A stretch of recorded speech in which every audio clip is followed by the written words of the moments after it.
Labubus, bro. You're trying to buy some Labubus?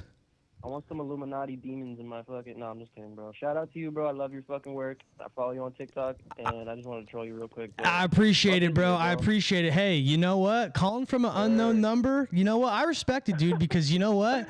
If you would have called with that attitude, and dude, I'm telling you right now, I would have turned that Labubu into a plug. I put it in my gun, and I would have shot it at myself because I would have been very upset with you. But you know, I respect it, dude. Because when I was you sound like a little young Zoomer, dude. When I was your age, I would call people.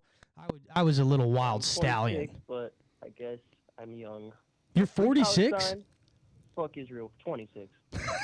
Dude, yo, okay, yo, thank you. I agree, but I mean, hopefully my live stream stays up after that one. Oh. I'm so sorry. You're live, dude.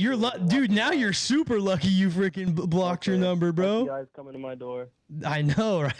Y'all have a good one, man. You too, bro. Hey, first ever live caller. I fucking love it. That rocks, dude. Hell yeah.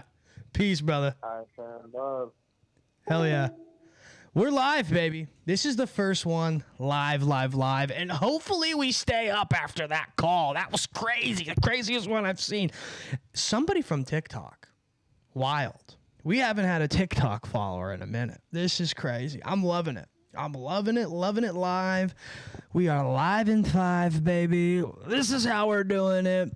You know, we had the Patreons calling in earlier, got a couple solid ones.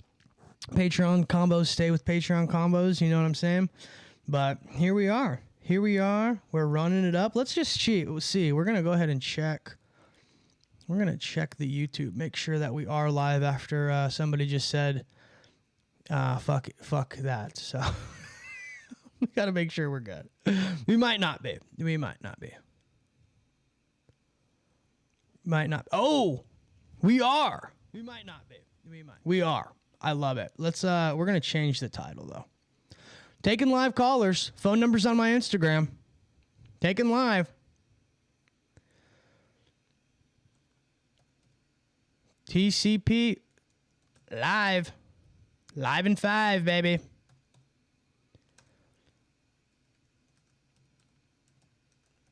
Call and show.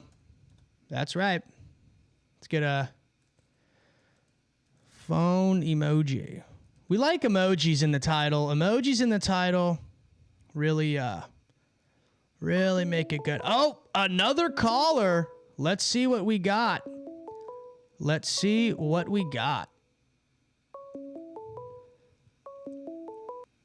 Welcome to the Couch Philosopher Live. You're live on the air to thousands of people. What's going on? What you got for me? What's up, Izzy? I was just curious. I mean, I haven't heard you talk about it on your Instagram or anything. How do you feel about, like, the No Kings movement? Like, I'm realizing that it's everywhere, and media coverage is not... There isn't any media coverage, that's what I mean. It's everywhere, and yet nobody has said a damn word about it. You mean, are you just talking about, like, the general riots going on, pretty much? Yeah, pretty much. Yeah, I think... I mean, I got to be careful with what I say because I'm on YouTube, and I had two streams. Oh, no, I heard about your Israel stuff. I heard about all that. Yeah, we can't. You literally can't even say the word. So for the future, yeah. I mean, I support. It's hard because I'm not really a big politics guy. I think both sides of the political spectrum are very fucked. I really, the way I view politics genuinely is I view myself like it's almost like the way a lot of Israelites ironically viewed themselves when they were in Babylon was they considered themselves exiled from the political realm. So that's kind of how I view politics in general, because I disagree with the system entirely, which would probably make me in alignment with a no kings type of thing. I think pretty much any sort of government rule becomes tyrannical no matter what. You know, I just think the way that we have everything set up is just so fucked, and so no matter who we get in there, it's going to be a fucking mess. I mean, you know, we have the Palantir thing completely monitoring all of our lives. We have these literal systems that are now being created that are how do I say this without fucking blowing the lid on it? Basically, if you critique certain things, you go on certain lists, and they are putting legislation in literally right now to basically have you no longer become a citizen if you critique the one thing that you said earlier, if that makes sense. Oh, makes sense. Yeah, it's literally it's named after a biblical character. It's called Project, that biblical character's name. I'm actually doing a special on it on my Patreon this week. Nah, I'm not trying to get you to sign up for my Patreon, but it's just I can't post it on YouTube. Don't worry. Oh, okay, cool. Yeah, I can't post it on YouTube. So yeah, it's you become a member of the. Look up the HSN. I mean, I'm going to be covering it, but yeah, I would kind of agree with it, but you know, yeah, I don't know. It's a hard one. It's hard because I just think that what ends up happening is if you view yourself as being opposed to like the current president or whatever, you end up being lumped in with another group that I don't want to be lumped in with either, right? Yeah. So yeah, I fucking hate all of it. But hey, we have another call in. Thank you for your question, and I hope it didn't seem like I was dancing around too much. Every single thing you do, dude. I appreciate. Well, I appreciate you calling, brother. Thank you so much. Welcome to the Couch Philosopher Live. You're live on the air to literally like 15,000 people. What's going on? Hey, you're live right now? Okay. I'm live right now. Be careful with what you say because if your phone, I got your phone number and I'll track you down. I'm just kidding. Yeah. I'm joking. Oh, no. Oh, this is Andy. I was gonna ask you, did you go to the Sam Hype show? What's it called? The premiere? Yeah. Or did you? You did on Wednesday? Oh, you're fucking lucky, dude. What? Yeah. Were you there? No, I wasn't there. Like I said, I have night school. But yeah, I mean, like I told my professor, but my professor's like, oh, I won't give you credit. But that's cool, man. Did you like take a picture with Nick, Sam? No, I didn't do that. No. I'm not a big picture guy. But yeah, I did see it, and it was. Man, it was really good. It was the first two episodes, and it was really cool to see the way they, how do I kind of say it? The way they did it. It really like the whole production and everything, right? Well, yeah. But they incorporated like, I don't want to spoil it either, but they do a lot of things. Don't spoil it, please. I'm not. I don't want to. That's why I'm kind of talking the way I am. But they did things. I'll say this. They've done things I've literally never seen done before in like a show, like ever, and it was so fucking cool. And I've seen the first one. That's awesome. Yeah, it was really cool. But hey. Yeah, that was wild. I have another caller coming in. I'm gonna take this call, but I appreciate you calling in, brother, and thank you so much for your support. Welcome to the Couch Philosopher Live. You are live on the air right now. We got fucking 50 million people watching right now, so be careful what you say. Don't get me kicked off. Don't you get me kicked off of these streaming platforms. I gotta pay my bills. All right, what you got for me? I got you, bro. I'm taking a shit and I have a fucking headache right now. Okay, cool. Sounds like my job. That's what my whole job is: taking shits and having headaches. I don't know. How is your day going, man? Fucking chilling. Yeah, it's going good, dude. I'm pretty much chilling. We're pretty much homies at this point now. We're pretty much friends. Yo, wait. What was the fucking labubu you got? Oh, I have it right here. You're probably not watching. I can show the viewer. I actually made sure to bring it behind me. Someone gave me a Christmas labubu. It's not like a yeah, someone gave me a Christmas labubu. It's a little plastic figure. I'm actually showing the camera right now. Hell yeah. Yeah, it's one of 12. I got a rare one. Oh, so shit. One of 12. That's how I did it. I was working at Okie Dokie Sushi, and my boy Sam gave me one. If you are ever in Orange County, you go to frickin' Okie Dokie Sushi. You tell them Izzy sent you. They give you 50% off. Damn. Good looks. Yeah, they don't. They don't do that. I don't do that. They'll be fucking. What the fuck, dude? Yeah, but you got anything? You got any conspiracies for me? You got anything else, bro? You can't just call me and tell me you're taking a shit. Dude, I'm sorry. I'm fucking up. I'm sorry. What's a good one? I don't know. I get all my info from you, bro. You get all your info from me. Let me. Yeah, we're just gonna talk about shit that you fucking presented to me. That's good. That's fire. That's fire. You sound like a youngster. What are you, like 21? I'm 20. I'm about to turn 21. Right. Yeah. See, I know. I can tell in your voice. What's let me ask you a question. So you're a younger kid. I don't talk to kids your age. So what would you say the biggest thing that your sort of age group or generational thing is facing right now? Biggest issue? Bro, addiction to technology and a lack of fucking human exchange. Ooh, that's a good one. Technology addiction, lack of human exchange. Okay. I can see that. People don't converse. Right. Expect it to be done through a phone or app or some shit. You know what I'm saying? Yeah, and then they say you're weird if you like talk to them. I've noticed that. Bro, right? Yeah, you go out and you be a person, then nah, you a weirdo, ostracized. They're like, hey, bro, you're cringe. Why are you breathing, bro? You're cringe. Yeah, bro. I used to work at this high school, this ghetto fucking high school, and there was like, these kids are like 18, 17, and I remember like anytime anyone would do anything, they'd be like, bro, you goofy. It's like, dude, what? Dude, I remember I was like trying to like be cool. I used to like teach drunk. I'd be like hammered drunk. I'd be like bragging. I'd be like, oh, I fucking got 2 words in a Post Malone song one time, that like my manager's friend's manager gave to him, some shit like that. And I was like trying to brag, right?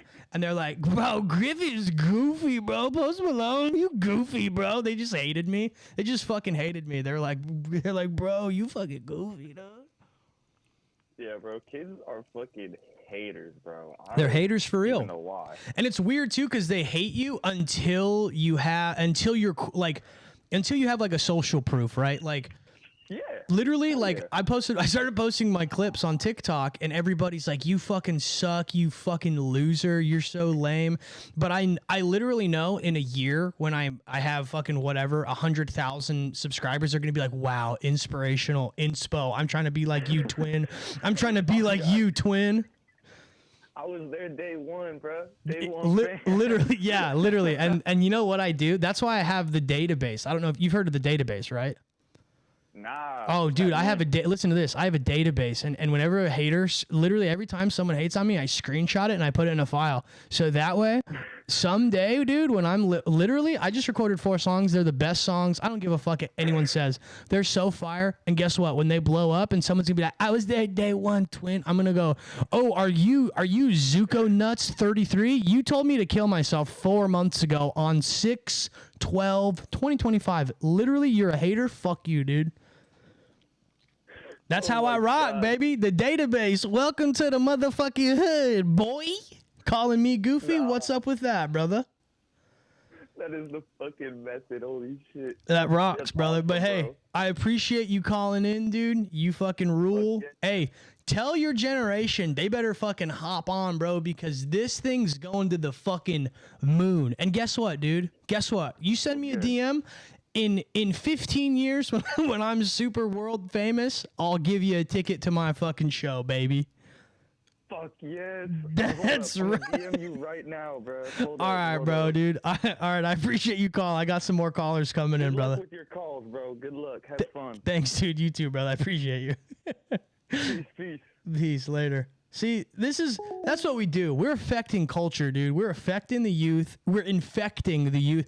We are getting these kids right. I'm sick of them saying goofy. I'm sick of them calling me twin. I'm sick of it. Another call coming in hot.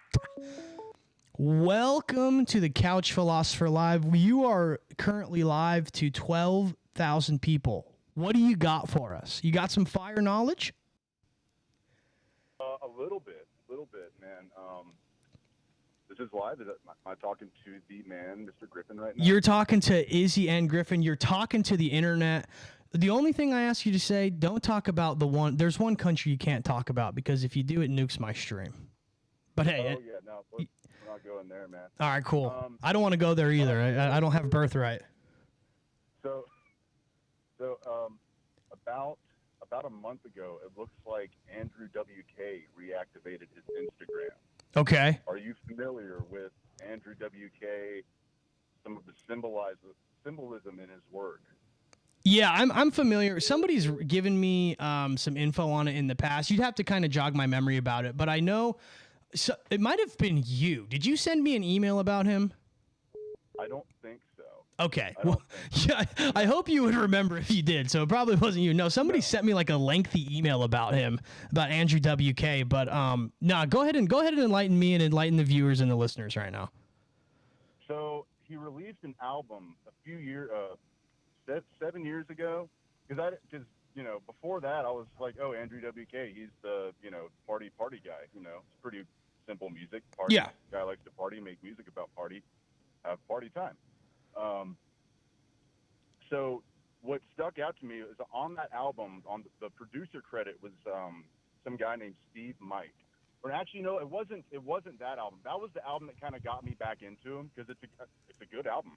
Very positive, a lot of positive messages. It's almost like a self-help album. Right. There are like some little spots where Andrew will like kind of give you a little bit of a pep talk. But the album after that is a little darker in tone, a lot darker in tone, actually, and in music. It's like more of a metal album. And there's a lot of like thelemic, like Crowley type symbolism, not just in the music and lyrics, but also in the music videos. And there was a producer credit on the back of the album. It said Steve Mike, and it was spelled like STEEV. And at the time, the website's down now. You can look it up with like Internet Archive, the Wayback Machine. But there was a website that I found just Googling Steve Mike. It was called stevemike.party. And it was just a wall of text of just psychobabble about Andrew WK and manufactured identity, like switching actors. And albeit to say, I've gone down the rabbit hole quite a bit, and I've come back with only more questions than answers, as it seems that since the beginning of his career, Andrew WK has essentially been trying to put out conflicting information to both confuse and also, I guess, I don't know, somehow hypnotize his audience in some sort of way. Okay, so I don't really get what is bad about. I don't get it. There's a producer. Oh, okay. I'm like, wait, what? Very interesting. Oh, okay. So there's a producer credit, and it kind of. Sorry, go ahead. So there's a producer credit. It brings you to a wall of text, and it's kind of just like there's just something weird going on. Like maybe some sort of artistic, arc he's trying to bring someone through. Yes. Well, also, like, if you go check his Instagram right now, you'll see a bunch of, like, stuff where he's, like, replaced his face with, like, a black cube, and it's apparently supposed to be some sort of reference to, like, Saturn and a new age of Saturn. Yeah, it's interesting. If he is a part of the... I don't know how familiar you are with my work. I'm not terribly familiar with your work. Oh, okay, yeah. It's... Not the more... The esoteric stuff, honestly, man, a lot of it goes over my head. But I'll say this, like, when I pay attention to this stuff that he's putting out, I don't get the sense that it's bad or evil. If anything, I get the sense that he's trying to help people.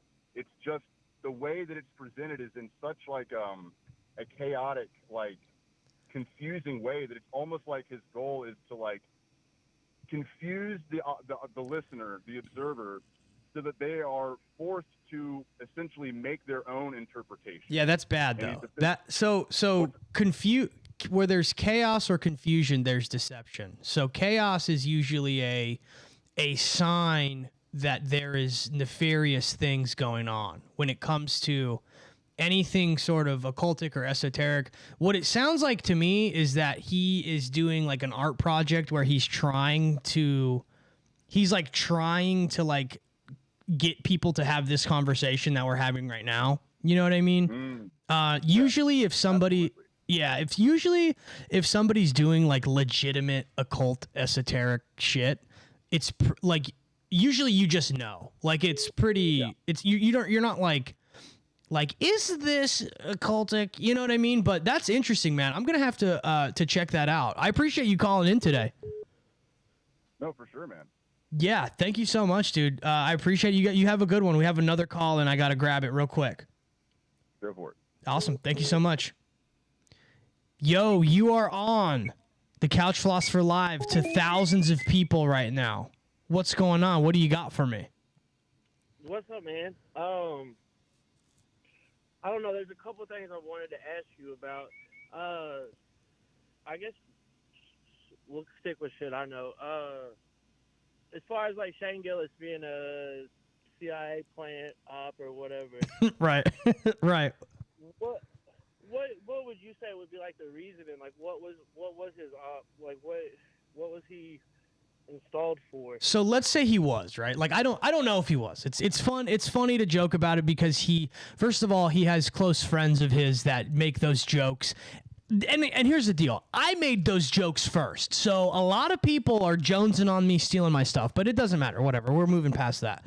If it was, it's just something, it's probably something to get people politically activated and to sway culture in a different direction than it was heading. So if you were paying attention to sort of the way culture was going, you know, the last, let's say from like 2016 to like 2021, it was getting really gay. You know what I mean? Pretty homosexual, pretty like pink hair, blue hair, a lot of people telling people what they can and can't say. Then you had Shane Gillis get canceled, right? And people obviously had their opinions on that. And then he brings in this new kind of like bro humor, and that becomes sort of a pendulum swinging back to the other side. So it would just be him being an instrumental figure that is sort of an archetype that represents a shift in culture.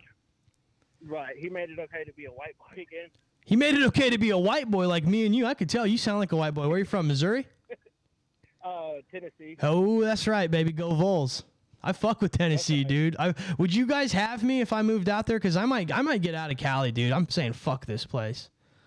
Definitely, dude. I think you'd love it. I'm pretty close to Nashville, so I'm like just south of Nashville. Dude, okay, sick. Yeah, I've been to Nashville before. I love it out there, dude. It's so fucking cool. It's so cool. Yeah, man. The people are really cool. Lots of like cool nature stuff, man. I wouldn't want to be anywhere else, I don't think. I love it, dude. I love it, dude. Well, thank you for calling in, man. You got anything else for me? We don't have a caller waiting yet, so what else you got? You got anything else? I don't have much information on it. I wonder if you've ever looked much into like Billy Strings. Billy Strings? I haven't really. Do you have anything for me on it, or no? Just a guy you like? He seems to like have like a lot of like, I don't know, like Masonic symbolism kind of involved with like a lot of his art. He's like, the number 33 is like real big. He's got it like tattooed on him, and it's on like a lot of his merch and stuff like that. Oh, 33. That's the Masonic shit, brother. That's the Masonic, yeah, dude. Yeah. So his grandpa was allegedly tied in with Freemasons, and I don't know. His adopted dad was like a semi-famous like bluegrass musician. Got you. Okay, I'll have to check that out. Yeah, I don't know. There's some interesting things. I could try and like get some more like information and like send it to you or something. But yeah, DM that to me. I got another call coming in. I'll check that out. But I appreciate you calling, brother, and I'll see you in Tennessee someday. Welcome to the show. You are live. You're currently live to literally like thousands of people right now. So I hope you got something absolutely fire ready for me. What you got? Yo, this live right now? This is live right now. What's up, bro? I got nothing fire for you. My boy just told me to call, but I seen your videos, bro. Oh, hell yeah, dude. Hell yeah, I appreciate it. Hey, your boy must be smart, dude. If he's watching me, he must be the smartest guy you know. Probably. Probably. He's a young nigga. Yeah, yeah. YN. Wait, he's a YN or I'm a YN? He's a YN. He's a YWN, a young white nigga. Oh, okay. That rocks. So are you a YN?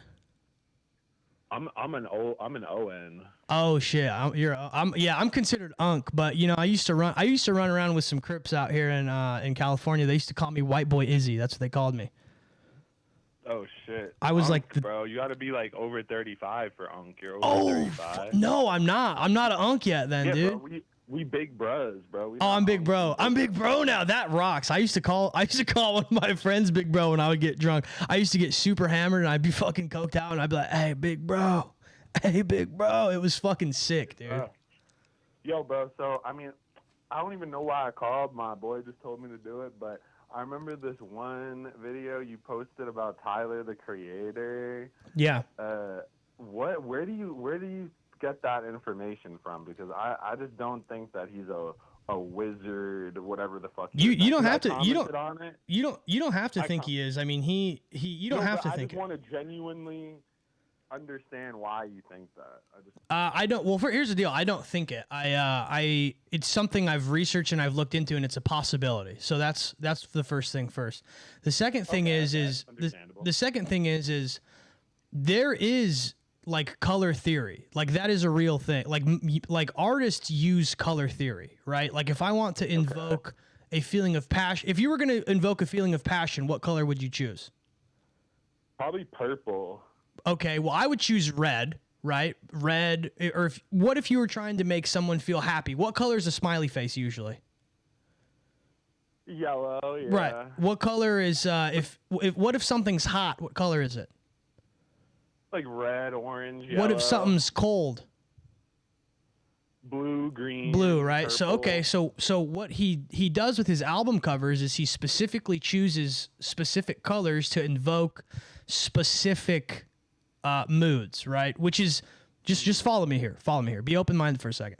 He chooses. I am. Okay, cool. I'm a completely out of the box thinker. I just really want to know what you. Yeah. Like a little bit more of a deeper description on why you say that. Yeah. So he chooses specific dates that correlate with specific numerological things that have specific outcomes, right? So using the Chinese zodiac, you can literally do something called divination to predict events and to predict things to get the outcomes you want, right? So for example, I'm a musician too. I released an album on 4/21/2025. It's like my first official like project. I knew that day was going to be a big day energetically because I did numerology, right? That day was the day the Pope died. So I literally used numerology to know what day would be one of the most powerful days of the year to release it, because it was the 111th day of the year. It was 1 month after we had a Kali Yuga shift. Like there's a bunch of stuff that I literally did, right? So would you say that what are the chances a pope dies once or like 2 or 3 times every like 120 years? So I think I kind of was pretty accurate with that, right? That's like pretty crazy. I mean, that was definitely a good calculation. Yeah, right there. right. So now that I think about it, so what Tyler does too is, first of all, his mom runs a holistics like spa that literally does like herbal medicines, right? So it's not just like he's like it's not just like he's like a guy who's like making music, right? He's tied into, his mom is into spirituality. There are photos that I've literally found. I have a whole thing on him where he wears Aleister Crowley t-shirts, right? He knows who Aleister. But you can't. Just hang on. I'm not done. Hang on. I'm not done. He knows what Thelema is. He knows what Thelema is, which is a type of magic practitioner. Odd Future used to have massive posters that had Aleister Crowley on them, who's a magic practitioner. In addition to that, I have a whole 1.5-hour breakdown where I talk about all of this stuff, where I break all of it down. So here's the deal. It's like, if somebody is, has 15 different things that they're doing, that it seems like maybe, like if I have a friend and he's always acting weird and he starts like behaving strangely, he starts like missing the times when we hang out, I can probably assume something's going on. Like maybe he's doing drugs, right? And I find drugs on him. It's one of those things where it's like there's only so many coincidences before you can just say like this is just just a coincidence. If that's something you do in your life, then I don't know, right? Like if your girl, like if a girl's cheating on you, there's going to be signs, right? And in addition to that, when it comes to like, but, you know, I understand people being like, oh, you're reaching or whatever. I totally get it, because some of the things are, like, I'm not saying everything I say is right, but I'm saying there are so many things that are coincidental with it that if that's something, you know, like there's another thing where he says in a song, he predicts Virgil's death, and then Virgil dies, and then that song gets altered. They changed the song. They removed the lyrics about him predicting Virgil's death from the album. It was manipulated and changed, right?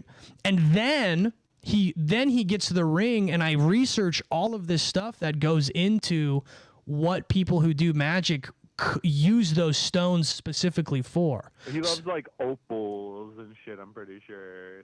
I remember him saying something about that. No, it wasn't. It wasn't. I found the actual ring. I found the actual jeweler, and I found who manufactured it, and I found everything about it. Like, it's not like I just like saw a picture of him wearing a ring. I literally found the person who made the ring and researched it to that much. Like, a lot of time, here's the thing, like, your friend told you to call, right? Like, people see these Instagram reels and they're like, "Oh, that guy's crazy."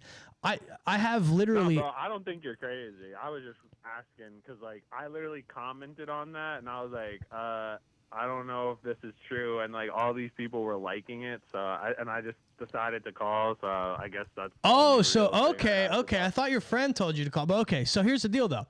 No, well, yeah, no, he did tell me to call. Right. But I'm saying I decided to because I know you from that video. Oh, okay, gotcha. Okay, so that makes sense. But yeah, so yeah, first of all, because this will clear up some things between me and you, or just people who think like you towards me, right? Everything I say is fully sourced. I don't just like make videos and like the reason my following is the way it is I do full breakdowns explaining every single thing I say, every single thing, and it's fully sourced. And it's not like I pull things from like, you know, some random guy's blog. It's like legit sources, right? Like, if you go back to like my first videos I made, every comment was like, source, where's the source? What's the source? I don't get those comments anymore because people now know that I source everything I say, right? And the other thing is too is I don't necessarily believe every single thing that I say. But what it is I have researched everything, and these are conclusions that are possibly true. And it makes reality fun. It's fun to think that Tyler, the Creator, might be like a weird magician guy who's into Thelema. It doesn't necessarily. I don't think he's an evil fucking wizard, right? But it's like. Okay, so that was my next question. I was gonna say, do you think it's like bad that he's doing this, or like? No, I don't. When it comes to Tyler, the Creator specifically, no. I think Tyler, the Creator, is somebody who's super into his art, and I think that it would be doing him an injustice as a Tyler, the Creator fan to think that he just makes decisions haphazardly and that everything he does is not extremely intentional. I think that would be disrespectful, right? Because, fact. Like, and here's the thing, you got to think about it. This is my perspective, right? Like, somebody might use the word color theory for everything I just said. I use the word color magic just because that's how I think of reality, right? Like, people use the term manifestation, right? Like, I think I'm going to become a millionaire one day. That's manifesting. People call that chaos magic. It's a form of belief, right? So it's just a perspective thing. You know what I mean? Like, it's just a perspective of reality. This is a way for me to create whimsy in the world.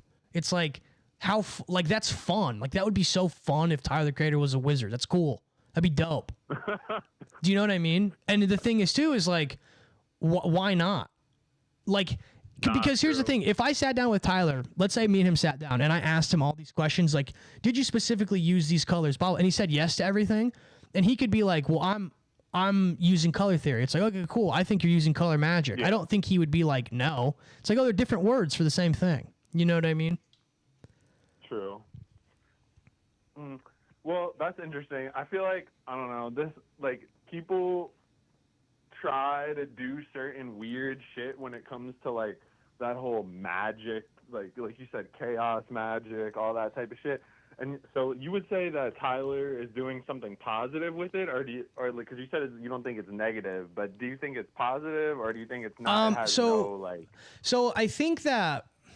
Okay, so there's a couple different things You know with what I that. mean? Yeah, I get you 100%. So there's a couple different things with that, right? So like, I don't know if you are spiritual, believe in God. I don't know, right? But like, personally, when you're doing, let's take Tyler the Creator out of this. If you're doing like magic, like let's say you're literally like sacrificing, like a chicken, like chickens, or a right? goat or something, Right. for a certain outcome, right? Like So what that is, you're trying to change reality, right? So like, yeah. you could like, are you somebody who believes like everybody, like, do you believe in God? I guess I'll just ask you that. I mean, like, I grew up kind of like around religion a little bit, but no, my parents weren't super religious. But I went to church here and there. Like, I had like, older folks in my family that were super religious, and I've been around Christianity. I've been around Jewish people. I've been around Muslim. Well, not people, even like do you just believe in something else? Do you believe in anything? All right, I'll give you my actual perspective. I believe. Like, all right, so I don't think there's just one God. I think all the gods that we know of that are talked about throughout history, I think they all just, like, exist together. Okay. And, like, if you follow the Jewish God, you go to the Jewish afterlife. If you follow the Christian God, you go to the Christian afterlife, Got you. Okay, so, I get you. So you believe in, like, a pantheon. I get that. So what I'll say then is, like, you could say everybody's life, right, has a certain trajectory. And when you do something like sacrifice a chicken so you can become famous or something, you're altering the will of reality, right? So I have a destiny and it's going to be whatever it's supposed to be, despite whatever I want it to be, right? So sometimes practicing magic and doing that stuff, you're trying to alter what the natural will of what the universe or what God would want for you would be. So when you do that, you could consider it being egoic and selfish, and you're feeding your ego and you're allowing your ego to supersede what the universe's will is for you. Right? So that would be considered, if you look at, like, let's just say like a Christian outlook on the world in a very broad sense, right? Just like, let's just say just even in, a spiritual way in general, having an ego and allowing your ego to be so big that it is shifting what you're supposed to be is considered kind of a bad thing, because you're like, let's say you sacrifice a chicken, you're literally taking something's life, but on top of that, you're also niggas eat chickens every day, right? But what are you? But it's something more. It's what are you willing to literally psychologically do to be famous then, right? If you're willing to do that, because most people aren't willing to do that. True. You know what I mean? So it's a commentary on a much larger thing, right? So okay, you go, my bad. No, go ahead, you're good. No, I was gonna say, like, all right, so you got shit like that, and then we're talking about sacrificing, right? And I don't want to be on no, like, weird shit. I don't know if you care what niggas talk about on here, but like, I'm sure you do to an extent, but not really. No, it's like there's only one. Okay. There's literally one word you can't say, and it's only because it gets me kicked off of YouTube. Hopefully I don't say it. No, you don't. You're good, dude. You're good. We're on a different topic. You're good. You're chilling. But so basically, like, all right, so you're sacrificing shit, like you said, for an outcome, etc.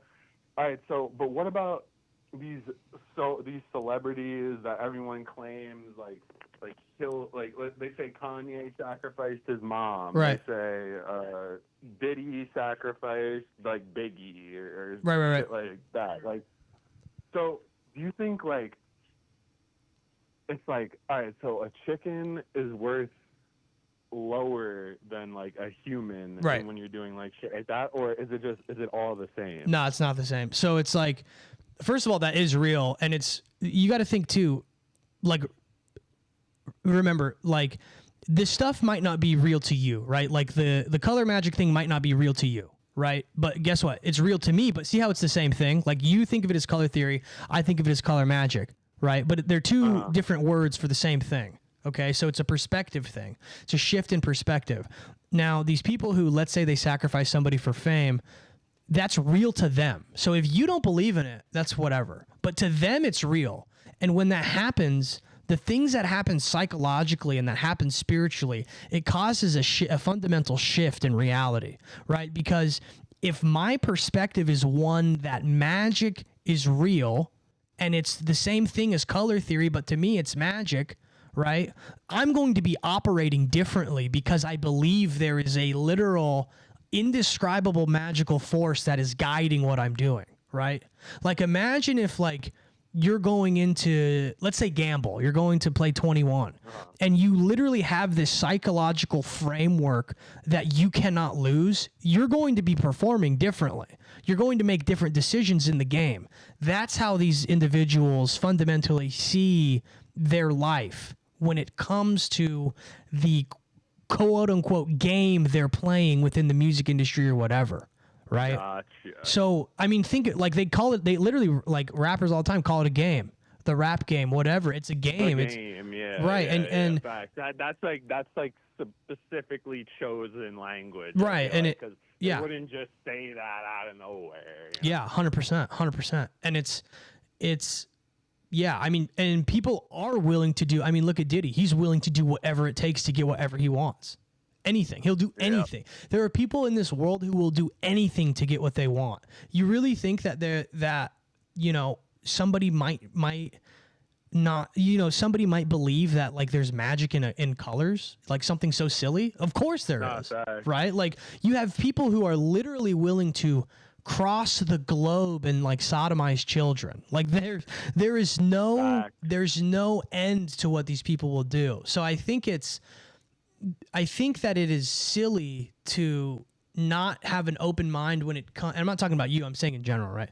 Like, I think Yeah, I know. Yeah, I think it would be. I think it's actually, like, it shows people are naive because it's scary, right? It's actually, that's a fact. Yeah, it's scary to think that, like, you know, Tyler the Creator, just as the example, might be doing literal magic on, like, the cover of Igor. That's, like, kind of scary. You don't know, because what does that mean, right? That's, like, that could be a lot.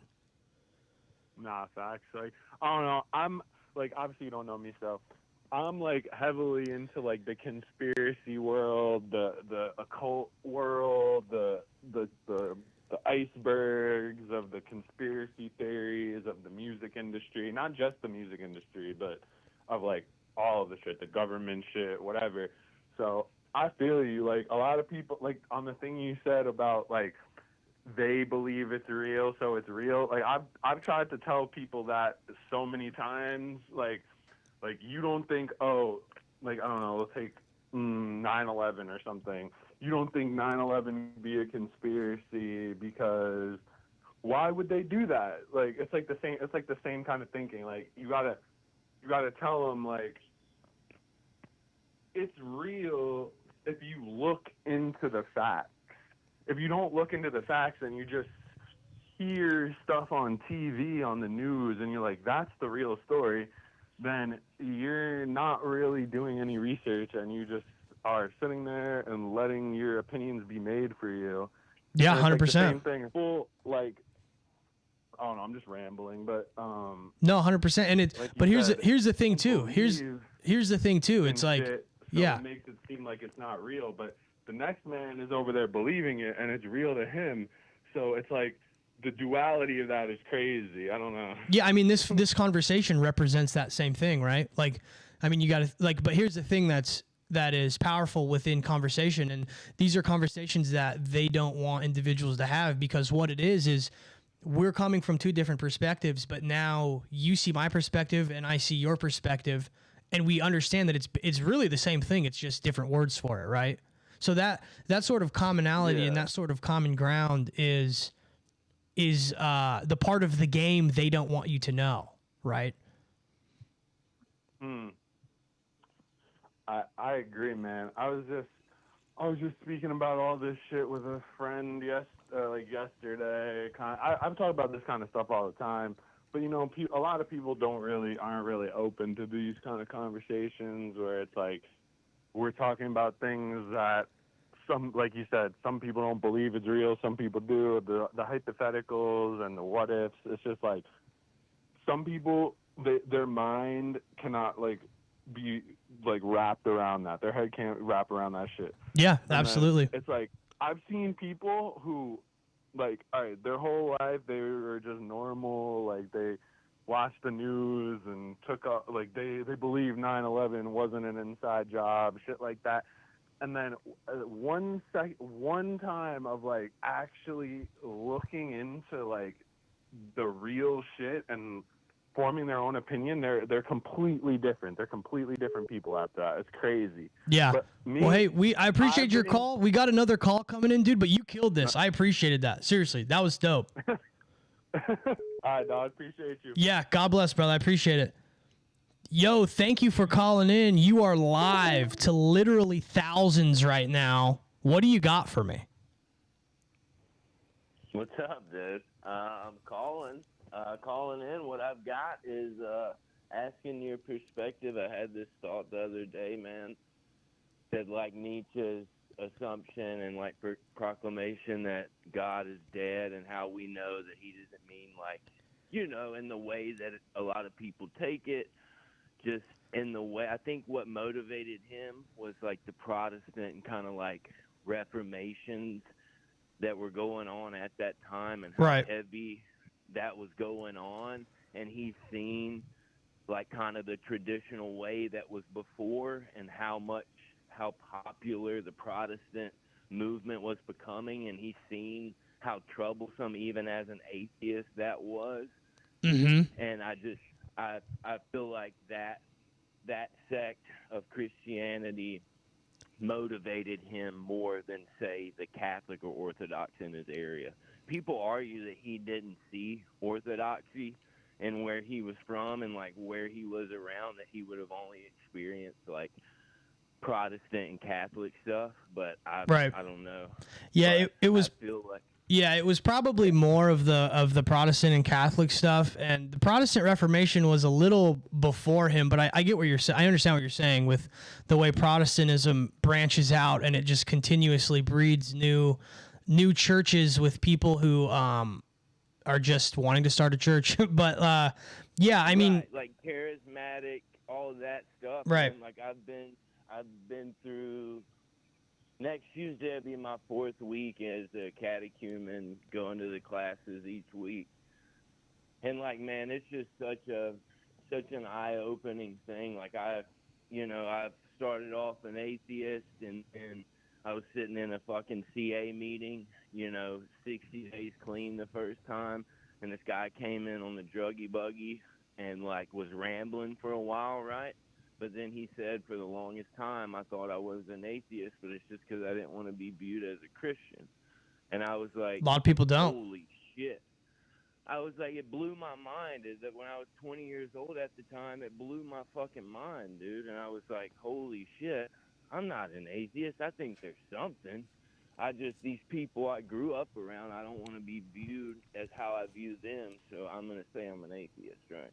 Yeah, and it's a lot of times that it's they can become, you could get a stereotype or whatever. But yeah, I mean, Nietzsche just saw the dying sort of the ways of Christianity were dying at the time because of scientism and everything else, and he saw the shift in the aeons, like what was happening. I don't know if you've watched any of my videos on the how we're shifting into a different aeon, Absolutely, dude. Yeah. I've been on the train, the White Lotus of Light stuff, Right. dude. Him, that whole Kali Yuga and what happened in, I think it was March or whatever. That the aeon is tied to the creator of like Sophia and stuff with Gnosticism, right? Is that right? No, that's I don't know where. No, no. So yeah, Sophia is it's just the embodiment of wisdom. So those are kind of different things. Right. Yeah, I but thought the Aeon was one of the gods of, like, one of the creator gods that the demi. I may be, all that shit sounds. Aeon is just a time. It's just it's a time. An aeon is an age. Okay, totally got mixed up there. Yeah. Hell yeah. Yeah. So Nietzsche was tapping into that. what do you, like? What do I think is happening with it? No, I said you're saying Nietzsche was tapping into that. Yeah. So he saw that. He saw. That time. Yeah, he saw that we were shifting. We were shifting into a completely different timeline, or not timeline. I'm sorry. We're shifting into a different age. That Christianity was at its peak at those times, right? Within its cultural influence, its cultural reach, and now it was kind of on the decline. It's kind of having a resurgence now in a different way. But I mean, the church fundamentally ran everybody's life while Nietzsche was around. But that's kind of what he saw changing. But I appreciate your call, brother. I have another call coming in. I'm gonna go ahead and grab that one. Hell yeah, man. Awesome. Thank you so much, brother. Appreciate it. Yes, sir. All right. Hell yeah. Hell yeah. These calls are fire, baby. I gotta grab a LaCroix real quick. Hang on a sec, everybody. Let me know in the chat how this is going. Let me get some W's in the chat if you're digging the call-in show. Chat is not as live. I need chat to be bumping and lively, bro.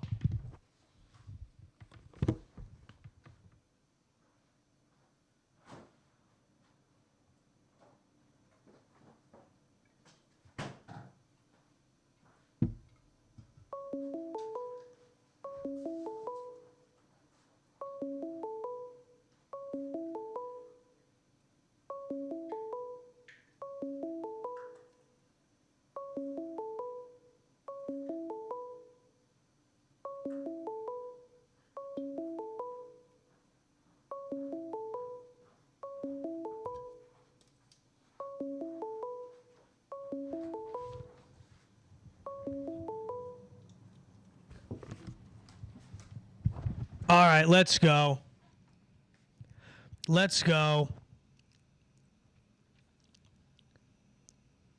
Yeah, AI Cook. Yeah, dude. So, to kind of expand on what I was saying, or what you were kind of asking. Yeah, Nietzsche saw the age of Christianity just starting to dwindle, and it was changing. Aeon is an age. I have a ton of stuff about how we're in this sort of Luciferian kind of thing that's going on, and yeah, there's it's a lot. It's a lot to kind of explain on air. It's better if you watch the videos I've made on it. There's one on YouTube. There's some on Patreon. I don't want to just bog everybody down with it because it's really heavy stuff, and some people get it kind of can be scary. Yo, welcome to the Couch Philosopher Live, baby. You got 2 minutes to hit me with some knowledge. What do you got? Yo, that was is me from before. I forgot to ask you my main question that I really wanted to ask you. Yo, what do you got? All right, so I see your That Goth wasn't Money it? poster. That wasn't it, bro? That wasn't it? We talked for 22 minutes. All right, what do you got? No, because I stopped looking at the screen, so I forgot that was what I was gonna ask. Because I was in the other room when I was. Gotcha. Now I'm looking at the screen now. I see you got the Goth Money Records poster. Yeah. What do you think about the esoteric imagery and words that Cray be using? Because we just talked about how people use these rituals, whatever. Cray rules, dude. Cray's the homie, bro. No, Cray's the homie. I love Black Cray. I've made a song. I've produced a beat for him. I love hell his yeah. music. He's literally my idol. I dead ass love him. But I just wanted, because based on what you be talking about, I just want to know about what you think about, since he uses all that esoteric imagery and words, the stuff he be talking about, the shit he be putting in his videos. Mm-hmm. Like you said before, people use that type of shit to try and become famous, get bigger in life, but you got Black Cray. He's like an underground legend. Yeah. But he hasn't really shifted much bigger than he really like. He's still so he's been around yeah. since Let me tell you. 13, and he's Yeah, still I get doing you. underground shows. Yeah, but so here's the Do you think that's on purpose? Yeah, That's my Cray. question. So yeah, I know them. I know them all. They're not fucking sellouts, dude. They've had the opportunity to literally be as big as they want, and they choose not to because they want to. They have integrity. They want to be themselves. They want to be Goth Money. That's what it is. So anything esoteric, I don't really know much. I genuinely don't really know about how esoteric, what they're into. I know them as people, right? And they're just fucking dope, and they have integrity. They don't want to be anything they're not. You know what I mean? They're just themselves. No, that's a fact. Yeah, like, and that's really what I fuck with. Like, I fuck with people I who. guess it's different since you actually know them, but like, I genuinely don't really know much about their like esoteric. I don't really know. I haven't like listened to it a ton. I've seen a ton of their stuff, lock but in and look at their shit and make a video about that because it's very interesting. Because, but I guess it makes sense with what you said. They don't want to sell out and etc. But usually the people who do the kind of things that they do are trying to get like way bigger and like use the magic stuff that you're talking about because they say some weird, like not weird stuff, but they have weird images like Jewish, Muslim, Christian. yeah, that's like weird, the Yakubian like a lot of the stuff shit, he has is all that. a lot of the stuff he has is like Black Hebrew Israelite stuff, which is not. That's like not. That's like a completely different thing because like there's Malachian like literal like devil Baal worship, which is different than his is more. It's almost like the Black Hebrew Israelite stuff is related to. I see him as like a divine figure, not like a devilish figure. Yeah, I see him as like a goth angel, literally. Yeah, it's more into being into it's more like the Black Hebrew Israelite stuff is usually associated with like Black Power and that kind of stuff. And like I don't know if that's what Yeah, I don't know if that's what it is with them, but I just know that they like it's really crazy like knowing them and everything. They're like they have like some of the most integrity within the music industry I've like ever seen. It's like fucking crazy. Dude, they've been around since, I guess Marcy Main technically was around since like 2011, 2012. Cray been popping since 2013. King Groceries was on in like 14, 15. But like I said, they do, that's some very interesting stuff because they're doing similar things to the symbolism and occult shit that you're saying, but they're still sticking to their like original selves, not selling out. But they're still making some. Well, Cray is. I don't know about the rest of these niggas right now, but Cray, his last two albums were insane. They were so good. And then if you look at the covers of both of them, there's so much esoteric like imagery going on there. Like the alien. There's like the alien thing. The alien, the Hebrew, Israelite, fucking Muslim, goth. Shit. Like it's so interesting. Like he's like I wish like there was more info about them, like, or they were just more like vocally like talkative about these kinds of influences, because it's just because like any interview of Cray, he literally says like one word, like in the No Jumper one, so you can't really like gauge how he actually is from that interview. And I've met him before and like talked to him and shit. He's a mad quiet dude, but just like it seems like they're into like such deep shit. And then you got this person, Aaron Nelson, saying some people use Eric's esoteric stuff because it sells. Yeah, it's like being like talking about Satan worship in a song or whatever, like, or wearing upside down crosses or pentagrams and shit. Yeah, that sells because it's like questionable, like, and it makes people like mad, whatever. white America, whatever type shit. But with the Goth Money case, like you said, they won't sell out. So the esoteric symbolism shit, I don't think it fits into they're using it because it sells. Because, like, I mean, yeah, they can do shows and sell merch and stream, but they're not, like, huge. So usually the people that do this kind of stuff, and like you said, like Tyler, the Creator, other people, they become, like, huge.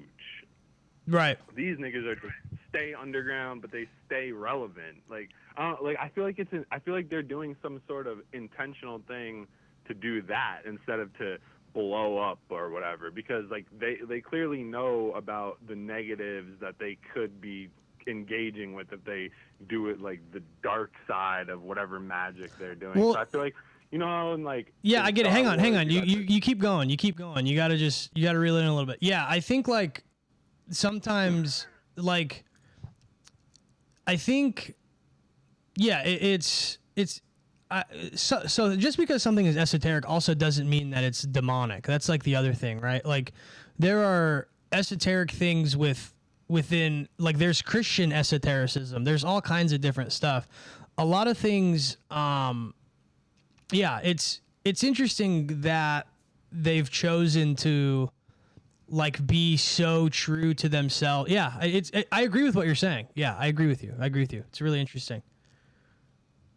Right? It's just crazy. Like that's the main question I really wanted to ask before, but I just got sidetracked because I wasn't looking at the stream. But yeah, I just wanted to get your thoughts on that. But you should make a video about them because that shit's actually crazy. Like go like really look into all that shit that you don't know about, and since you actually know them, you can actually get like a way better like not that you don't get good sources, but I'm saying like since you actually know them, you could literally like if you're wondering about something, you'd be like, yo, what do you mean by this, you know? Yeah, I get you, you know. And sometimes too like the artistry and like knowing sometimes like the point of esotericism is that it's esoteric, right? Is that like not everybody knows about it. So sometimes the selling point of it is that it is weird and that it's like that's probably why Cray doesn't really, you know, like say much in interviews or whatever, right? Because it's like, I mean, that's his marketing thing. I mean, you see it with like Cardi too, where his whole thing is like being mysterious, you know, which, you know, and it's kind of unfortunate that there are people who are creators like Cray, or not to like throw myself in the mix that I'm on the level of Cray because I'm not, but myself when it comes to stuff like this, the streaming and stuff, because we are individuals who have integrity and won't sell out, there are people who are bigger than us who like just steal our shit constantly, and that happens with him. That's why so many people jack Cray swag, all these rappers. Dude, it's so fucking many. Like, dude, like he was the one who started Vamp. He started Sicko. Vamp, being skater, fucking Sicko. All of it, dude. All this shit. Goth trap, like all that shit. Emo trap, all that shit. Yeah, he started all that shit. And all these people are fucking like stealing that shit. And it's like, all right, like I get he wants to stay true to himself and like underground and like be like and keep his like integrity and shit, which is very respectable. But at some point you gotta say, bro, like I am the father of this shit. Like, yeah, I think he does know that, but I think he's he knows. Too humble to just go out there and say that. But also, I mean, so fucking true. He started all the Young Lean, the Sad Boys, all that shit. He started. It's really fucking. When you really look into it, it's really fucking crazy. Everything that those guys started, like I mean, dude, I've been listening to ASAP. Goth Money since 2012, 11. He was in with Space Ghost Perp and ASAP, and it's. But here's the deal, bro. Think about this. This is what I want you to think about, and I'll give you the rest of this answer off the air. Appreciate you calling, but think about this, bro. Think about this. Why the fuck would the realest of the real fuck with me then? That's because I'm real, baby. I'm the realest. I'm as real as it comes. So forget about it, cuz. I'm literally yelling in my apartment. I'm real as it gets, and my LaCroix are frozen. I appreciate your call. Dude. That was some knowledge, some fire knowledge. Absolute fire knowledge. And now I got to get a different LaCroix. Calls have been good. Guys in the chat, what do you guys think of the call-in show? How are we liking this? How are we liking this right now?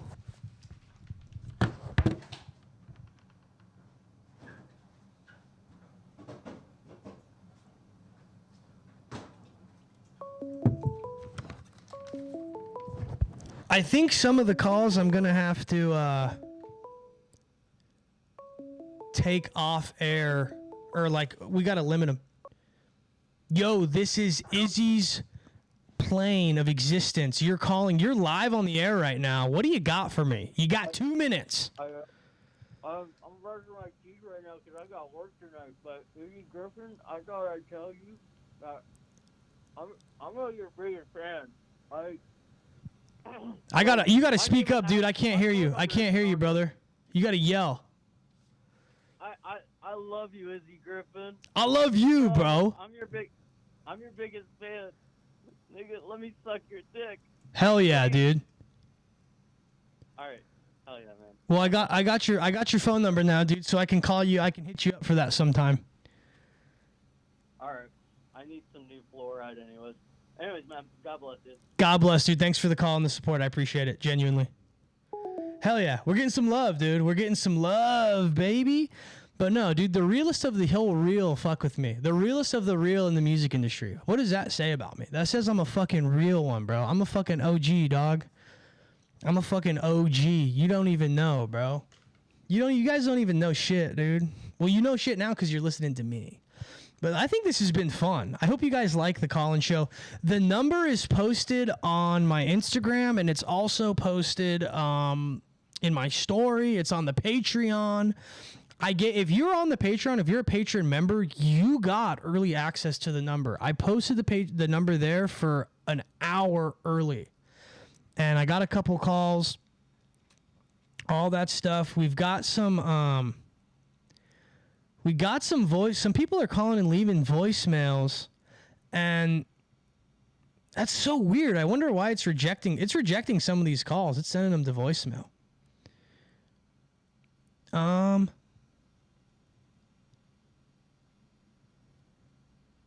Hell yeah. Okay, cool. So yeah, guys, keep calling. You guys can call in. Patreon. Yeah, someone just said Patreon sent them an email. Good. And how's the video? I didn't even see the video quality before I started. How am I looking? Is it okay? It's looking a little washed out. Guys, I moved the desk behind me. Look at this. I'm at Command Center. Look at this, dude. This is fucking Command Center. This is Command Center. The call-in audio is low. That's how it's going to be. That's just how it is. That's how it is, bro. Sorry.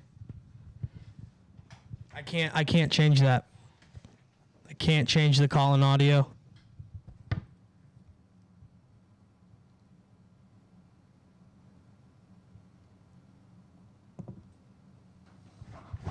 The lens was greasy. You were right.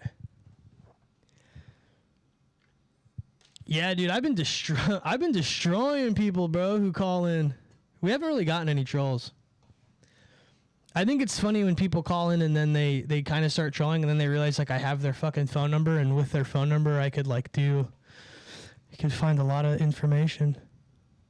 Yeah, I know that the fucking audio's low on them. I know it's kind of annoying, but I can't. There's no way for me to turn it up. I have to I've tried to normalize it. Like if I'm recording an episode, I can normalize it, but I don't know, dude. I'm over fucking podcasting. I'm over that shit. I'm over it. I think doing it live is fun. I think doing it live is really cool. You know what I mean? Because what I can do from here is I can take this and I can export it, take the audio off of it, fix the audio, and then upload it, and then it's a Patreon, and then it's an episode. You know what I mean? Yeah, it's hearable. That's good. That's good that it's at least hearable.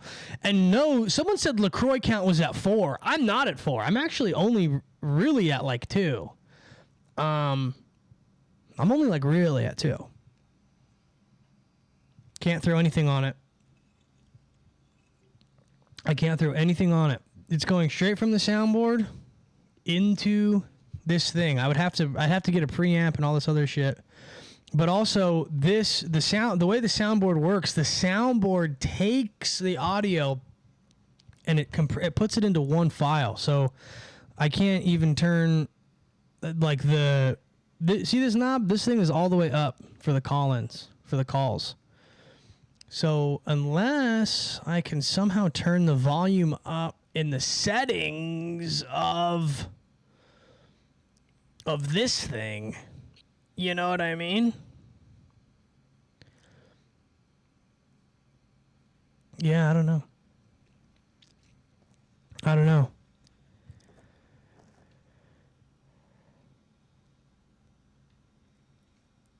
It might help for engagement to have it here on YouTube so people find you. I mean, one of you guys could go and take it from Instagram and copy and paste it. I also don't necessarily want 500 people calling. It's like that's kind of, I kind of have it that way for a reason. You know what I mean? I mean, we've pretty much been having people call. You want me to do that? You want me to post it? You want me to just post it? I'll just do that. I feel like a lot of people think they want to call in, and then they go to call in, and then they realize, you know. But also, we got to make sure, people got to make sure that if they're calling, they got some fire. When we were doing, let's do this.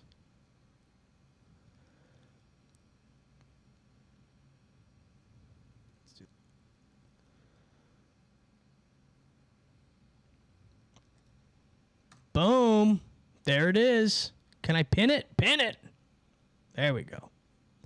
Message pinned. Message pinned. Jacko G said, I got the hater base. I do have the fucking hater base.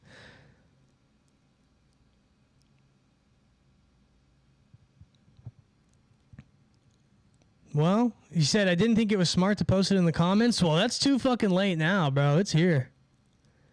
It's fucking here now. Dang, the lens was greasy as hell, bro. That's fucking annoying, dude. It's okay. It's better now. I'm actually glad that I'm getting a break from the calls. I'm actually glad. It's a lot, dude. I got to be on my toes. I got to be on my toes. You know what I mean? I got people who get comments that get a bunch of likes trying to BTFO me a little bit. But see, that's what I like, dude. I like when people call in and they're open-minded, and then they realize that they can learn from me, and I can learn from them too. I can learn from where people are coming from, you know?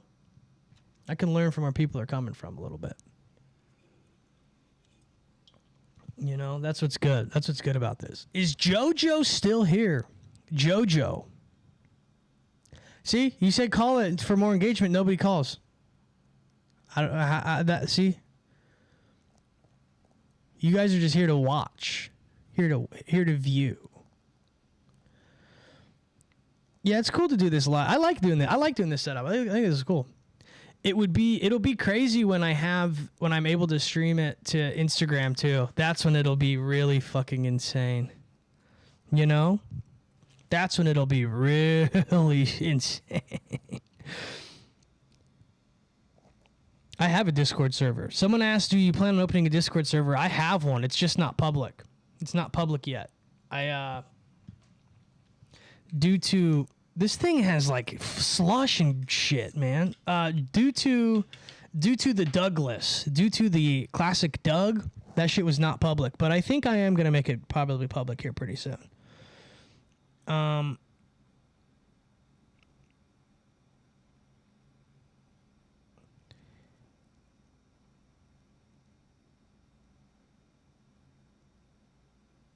Called 2 times and it's going straight to voicemail. That's weird. That's weird. People, well, it's if that happens, it's probably because I was taking calls. You know, I don't know. People keep saying that. They're like, it's not working. It's like, that's super weird. Maybe your number, maybe your number's preemptively blocked. That's super bizarre. I don't know why that would be the case. Yeah, I did have these LaCroix in the freezer, bro. Jacko G's been dropping some heat, bro. Jacko G's been good in the fucking. See, you know what's funny? Someone actually called from the Patreon and they were like, "Oh, my username is blah blah blah," and I literally was like, "Yeah, I literally knew them. I know you guys. I know all of you guys."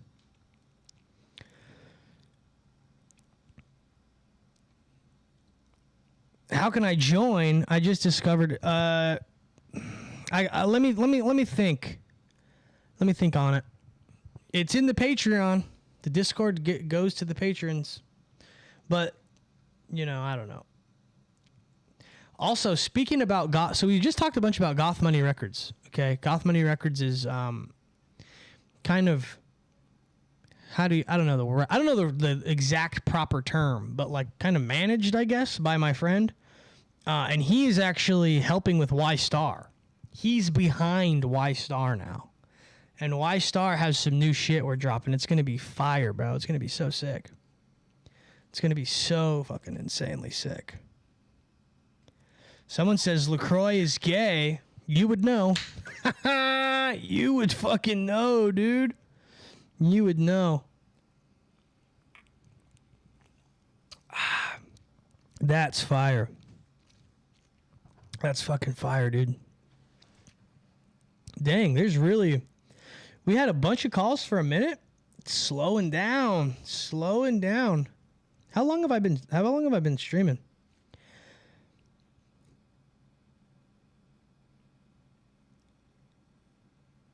I like their bussy flavor. Bussy flavored LaCroix. That's funny.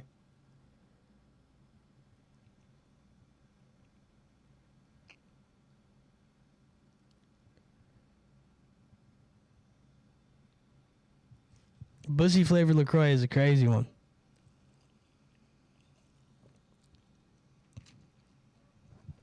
Yeah, Ystar has some new teas coming soon. Oh, also red hats. Red hats are going to be dropping within the next few weeks or days soon.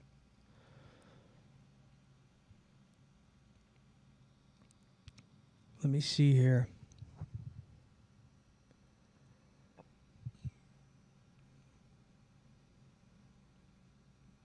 LaCroix makes you constipated. How does LaCroix back you up, dude? It should do the opposite. But you know what's crazy? So the other day, and I was talking about this on I talked about this earlier. It was the first caller. It was the first official caller back. So I did this thing the other day. So the other day was a strawberry moon. Beautiful strawberry moon. The moon looked almost red. It was amazing, right? Lowest the moon's been since 2006. Lowest the moon's been since 2006. Lowest it will be again until 2043. Okay, what your boy did?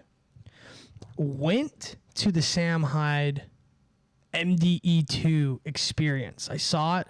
It was amazing. As much as I know about what I know about the famous one, it was amazing, right? It was really sick. It was really cool. Really an amazing work of art. Went afterwards. Afterwards came back, right? Strawberry moon is in the air. Dude. And I just released. I did a big release, bro. I said a bunch of prayers, wrote out a big prayer, wrote down 4 songs because I went in the studio yesterday and I busted out 4 tracks, right? Wrote this big prayer out, got strawberries out of my fridge, strawberry moon, drew 3 crosses on the prayer in strawberry, Father, Son, Holy Spirit. Now that right there, I know writing, well, technically I guess writing your prayers, not a lot of people do that, right? But some people would probably be like, that's a magic ritual, you freak. You know, that's heresy. That's heresy. I don't think that it is. I don't think drawing a cross with a strawberry is anything crazy. But, dude, since then, my energy's been back. Everything's been Gucci. Everything's been so good. Dude, I got attacked by a witch. I got attacked. I got full black magic attacked, literally. And I've been back, dude. I've been crushing it. I went in the studio yesterday. I'm not even joking. I'm not joking. I recorded 4 songs, the best songs I've ever done. And I sent them, bro. They're fucking crazy. So my bro in the chat, my bro who's watching right now, who's talking to me about Goth Money shit, bro, if you're ready to see the next iteration of Goth Money, it's right here. It's right here. It's right here, bro. Because after everybody hears those songs, dude, people are going to be writing me some fucking checks. I'm going to tell you that. Because Gargoyle's in full effect. His witch couldn't counteract the strawberry moon. Yeah. Strawberry magic, baby. I tried to call you. But how do you feel about Chrome Hearts? I don't know. I don't feel any specific way about it. It's okay. It's cool. Chrome Hearts dude is married to Michelle Lammy. No, that's not true. That's not true at all. Rick Owens is not the Chrome Hearts guy. That's not true.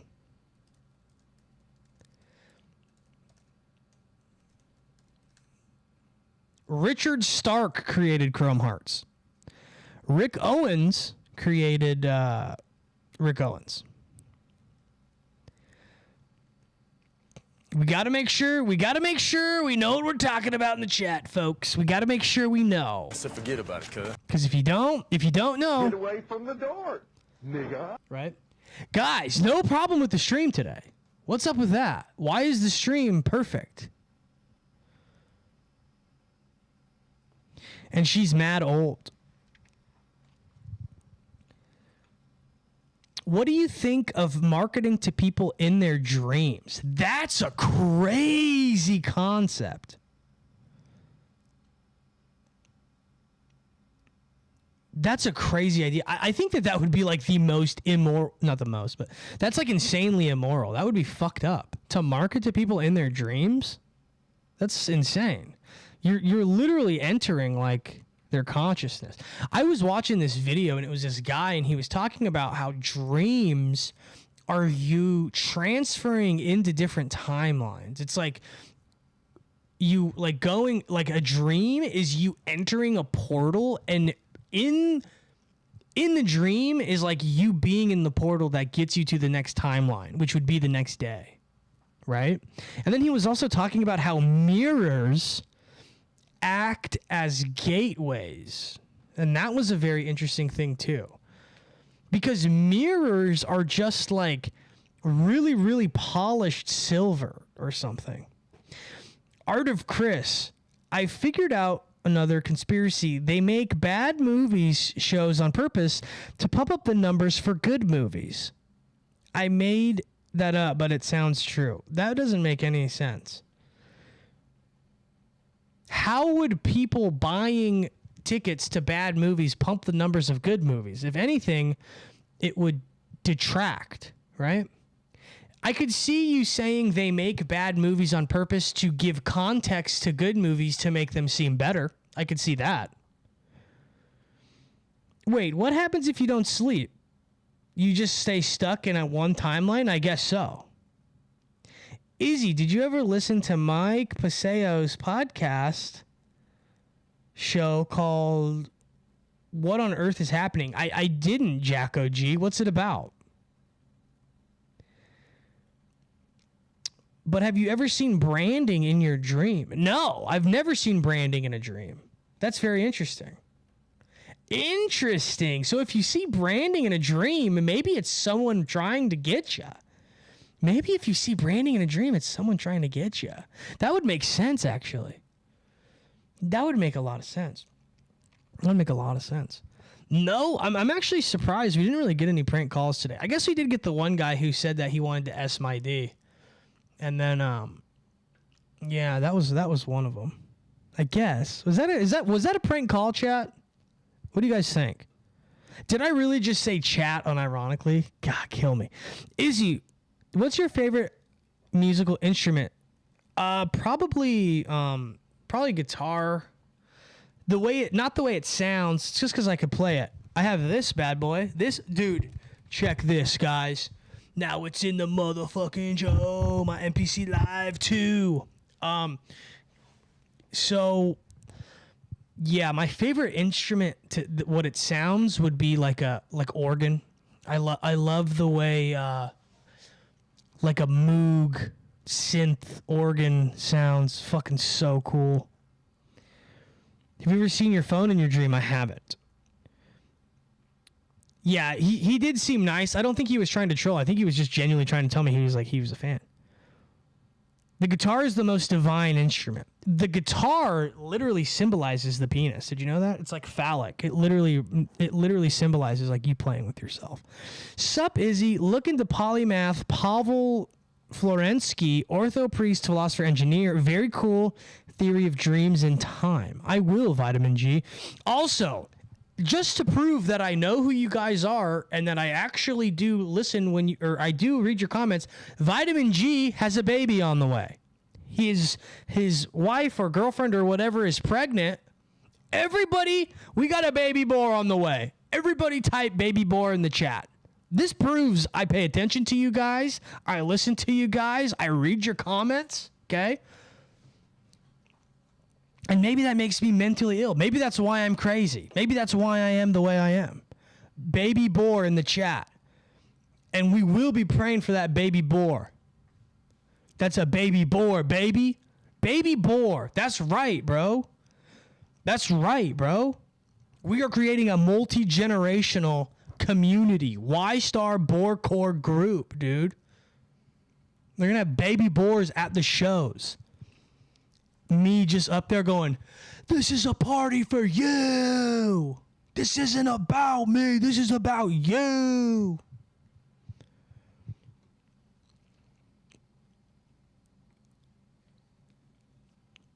Does the serpent also symbolize penis? I don't know. I don't know about that one. Probably. It looks like a little freaking slinky boy. See, this is what the fuck I fuck with the fucking this group, bro. Everybody's like stoked on the baby boar. I fuck with that, dude. That's sick. That is sick.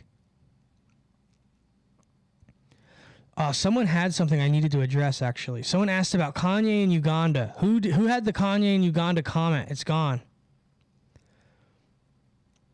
The Kanye in Uganda. Oh, there it is. Hey, Izzy, what do you think happened to Kanye in Uganda? I have a whole video on it. Go watch my Kanye long theories. I have a whole video on Kanye Uganda Kanye. Uganda Kanye. I don't. Yeah, I have a whole video on it already. Ystar for 100 generations. That's right. That's right. Also, oh fuck, I gotta tell you guys. Dude, so, okay, this is kind of turning into a friendship simulator because no one's really calling. Oh, fuck, that's why. Oh, no, okay, it's still open. Phones are still open. You can still call. Bro. Guys. Todd Griffin, my dad, is Borecore, dude. My pops getting Borecore. I don't know if JoJo's still in here, my brother. We're getting Papa Griff fucking Borecore, dude. He's gonna start fucking... He's gonna start, dude. I'm gonna start interviewing him. He's gonna start coming around. Now, here's the deal. Todd is in a lengthy war. A literal war with the Catholic Church. So, we gotta wait till the war's over. Red means war. Once the war's over, Todd's going to be coming around. We're getting Todd going on socials. It's going to be so sick, dude. CC says, what does Borecore mean? It means this. Borecore, it takes... What does it take, chat? It takes 6 weeks from a domesticated pig to turn into a feral boar. The 6 weeks journey is what we're going through right now. This is the growth period. At the end of the 6 weeks, we will all be feral boars together. It's a community. We're building a community of feral boars. We are Borecore.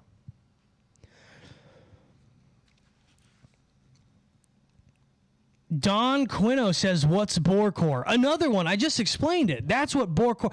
We are not... Are you a domesticated pig? Do you just eat the slop they feed you, or are you a feral fucking boar gonna grow some tusks?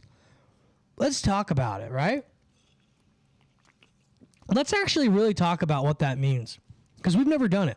What's boarcore? Okay, like I just said, I'm gonna repeat myself real quick, and then we'll move on. Takes 6 weeks from a domesticated pig to turn into a feral boar. But what is a pig? They're all in cages. They're intelligent creatures who are subjected to eating slop that their master gives them. Is that going to be you? Are you just going to keep eating the slop and not questioning it? And I mean that both literally in what you put in your body, and I also more so mean it in what kind of media are you going to put in your brain? Are you going to keep listening to Sabrina Carpenter, man-child? Oh, God, fuck me. Is that what you're going to do? Or are you going to make the necessary changes to literally become a feral, untamed individual that questions everything and doesn't allow people and the corporations and the governments and all these people above you, the media pop star, media pop sensation, Sabrina Carpenter, chaperone, the hag maxer queen herself? Are you going to literally listen to those fucking fools? Or are you going to be boarcore and think for yourself and do what it takes and what's necessary in order to fucking grow those fucking tusks and grow that big tuft of hair? So you can fucking max out, bro. You can fucking max out and rage against the machine. Be a schizo, dog.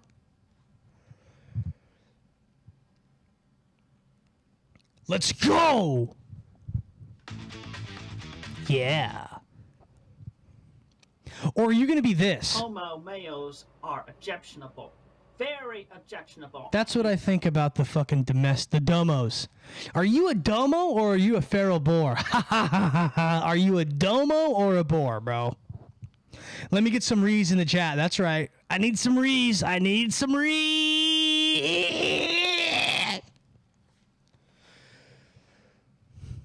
Do you eat seed oils?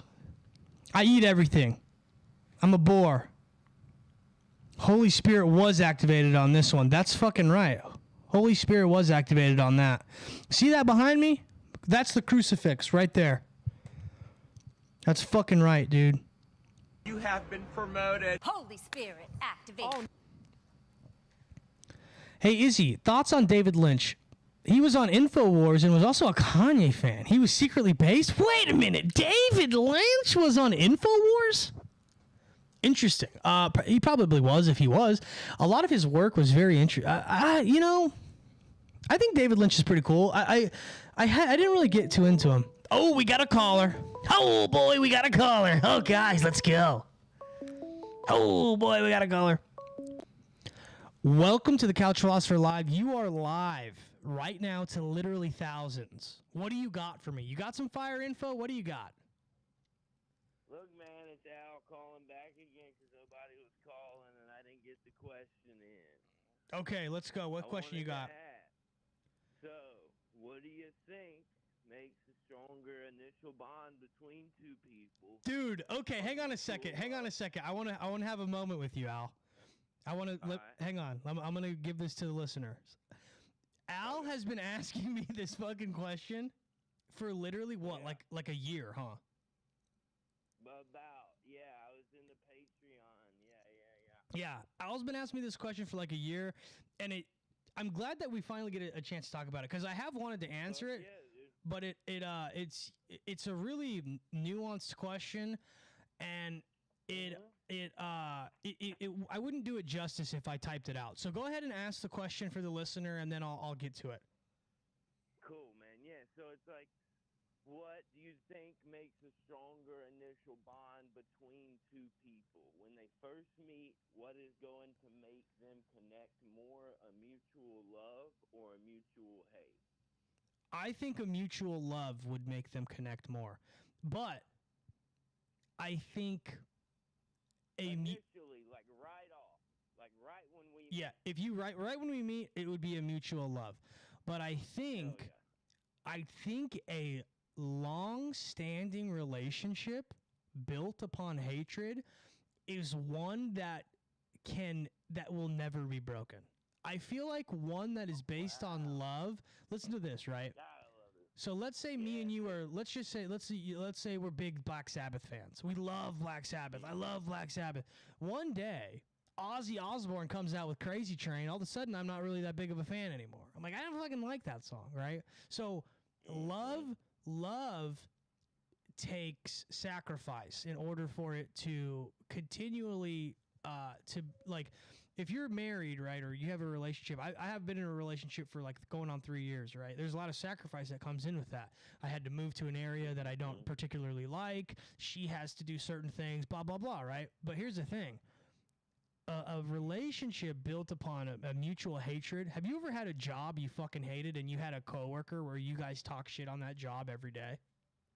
Oh yeah, dude. Guess what? About not even about the job, but having like that one coworker or the manager that everybody hates, you know.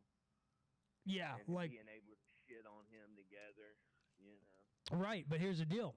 Like I have people, like I've had friends that we work the same job and we like, let's say we hate whatever, like the job, not a coworker.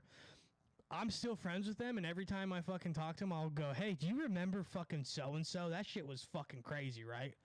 And that I don't think that those kind of friendships or those kind of bonds are ever broken. Like I think that that kind of hatred is just will stay around. It's like going through something together, kinda. Yeah, definitely. Like fighting through the hate, because you know you got to do it. It's like, I mean, it's not like war, but it's like going through something together. You know, it is like a bond moment for sure. Yeah, definitely. Yeah, man, that's a take. That's a different take that I have not heard. Like I told you, dude, I've asked hundreds, if not thousands, of people that question since I was like 18 or 19. And yeah, man, it's just the resounding answer is hate. When people are like, that makes a stronger connection right off. And the most of the time, it's like people say love is the longer lasting thing. Like if you have mutual love, that over a period of time, that's going to be the stronger relationship. Because hate is easier. Like the example I give, it's like whoever the presidential candidates are at the time, it's like, do you think people bond over their love for the Democratic candidate or their hate for Trump? Like, what are they bonding over? Yeah, hey, here's the thing. People hey, we're going to have to take this another time. People can't hear you, but I got the initial answer in. So we'll have to we'll finish this up another time. I love it, brother. All right, I appreciate you calling in again, brother. Peace. Yeah, man. All right, cool. Yeah, sorry guys. I got to fix this volume situation. Which I've already addressed several times. So I've already addressed that the volume is particularly low on the calls. So yeah, we'll have to fix that. Now there's like a fucking weird buzzing going on. I don't know what that is. Let's see here. So that's good. That's great. Yeah, we got to fix his call particularly was a little quiet, but I don't know how. I genuinely don't know like how I can make them louder. It's something I would have to do in post, or I would have to run it in through a fucking thing like a preamp. But actually, that would just make me louder as well.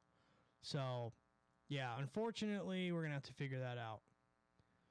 Yeah, and that made like everybody leave. That fucking sucks. That's super lame. That's super lame. We'll probably just take a break from the call-ins for a while, actually. I wonder if it's even working now. Can you guys hear me?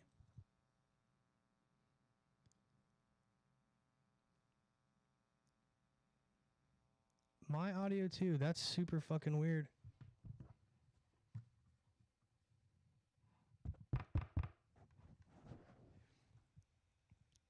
So someone's saying it's my audio too, and someone's saying it's not. So someone said loud and clear. Is it?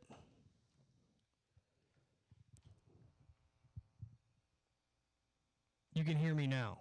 Okay. So it's just one person. That's great. I'm glad. That was like when I remember when fucking Cumtown was doing their podcast. There was people who would like complain every single week about the audio.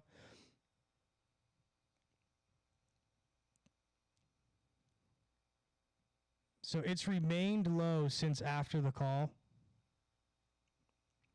So some people are saying they can hear me and some can't.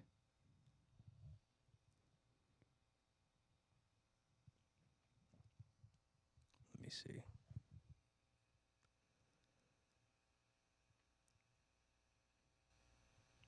Yeah, I don't know. How about now?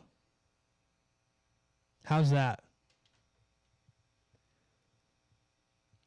Is that better?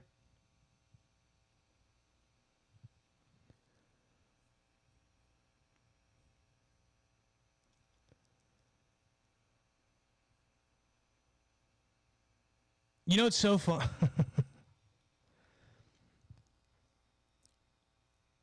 Louder but more crunchy. Bro, just fucking...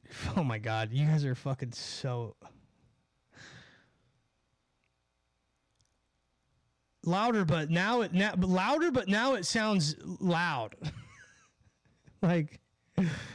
Yeah, I don't know. I don't know how to fix it. That's super weird. I don't know why one call would change everything when nothing's been adjusted. That's really bizarre. But hey, that's sick. Al finally got his answer. He's been asking me that question for super, super long time. I don't know why it's doing that. It's so bizarre.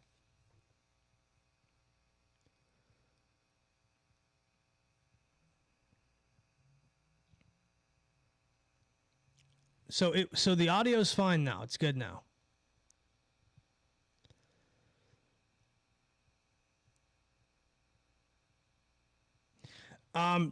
That's super weird, dude. I don't know why it would be sending you to voicemail. I don't know.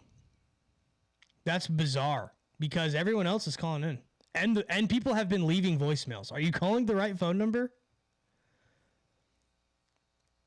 Like people have been leaving voicemails. Oh shit. Oh shit, that's why. That's why. You know why? The number on the YouTube is incorrect. But now, if I receive calls, I'm going to get people saying it's too low. But we'll see. We'll see if it changes. Yeah, let me pin the phone number. The phone number on the YouTube was incorrect. I was wondering, bro. You're right, Daryl. Daryl, you're right. That's on me, bro. That's on me. Let me post the new number. There we go. That'll be pinned. I'm going to pin it, but here's the deal. Guys, the next time, if someone calls, okay? If someone calls and it's too loud, it's too quiet, I think we're going to end calls for the day because I'm going to stream for probably another, I don't know. Someone said, what do you think of Tenacious D? I think Jack Black is... Jack Black in School of Rock, good. Jack Black in High Fidelity, very, very good. His best role, I think. Jack Black in everything else, particularly Tenacious... I think Tenacious D is, like, insufferably annoying. Whoever just called... Someone just called and it just hung up. They hung up immediately. It rang twice and then it hung them up. Jack Black, he's just so... It's just so fucking like... Yeah! Anybody can do it. Like, I don't know. I don't think there's anything particularly... Sam Hyde has a good bit and explanation on Jack Black. Also, once I found out that Jack Black's mom was like a fucking... That she built the Minutemen guidance missile systems that are used by the Brazilians, I became not a fan, actually. So, I think that kind of Nepo baby is a little weird for me. That's a little weird. We're going to plug this in. Let's go. Now we're going to be high tech. I'm buying a new camera tomorrow. Literally. I'm literally buying a new camera tomorrow. Or today. Yo, this is Izzy and Griffin. Welcome to the show. You're live right now to literally thousands. What's going on? Yo, what up? What you got for me? What do you got? Not much. Well, I've been trying to get to the. Have you gotten into any Philip K. Dick? You know who that is? The Moby, literally the guy who wrote Moby Dick, right? No. Is that someone Philip else? K. Dick, the sci-fi writer. Oh no, I haven't gotten into him. Oh, he's pretty cool. He's had a religious experience, and that it made him find Christ, and he got hit with he thinks it's like a radiation beam from Russia. All Crumb does a comic on it, the religious experience of Philip K. Dick. Okay.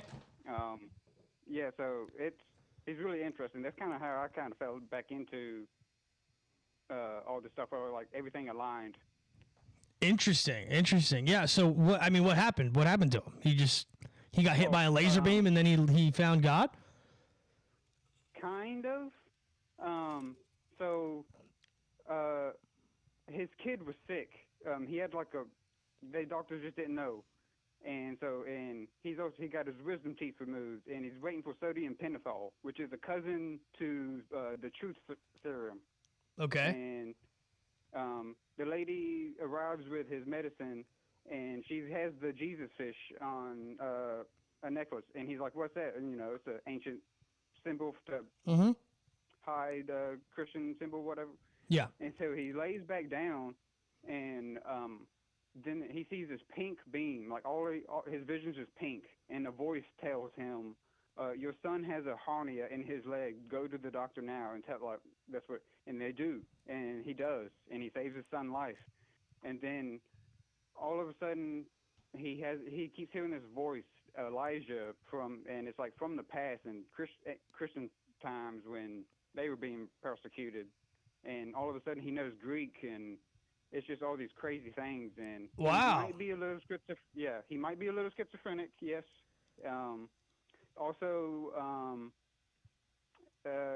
He's only done acid twice, but he did do amphetamines back in the day. Ritalin back in the day. Right. So, but this also leads to what I was going, and you were talking about dreams, and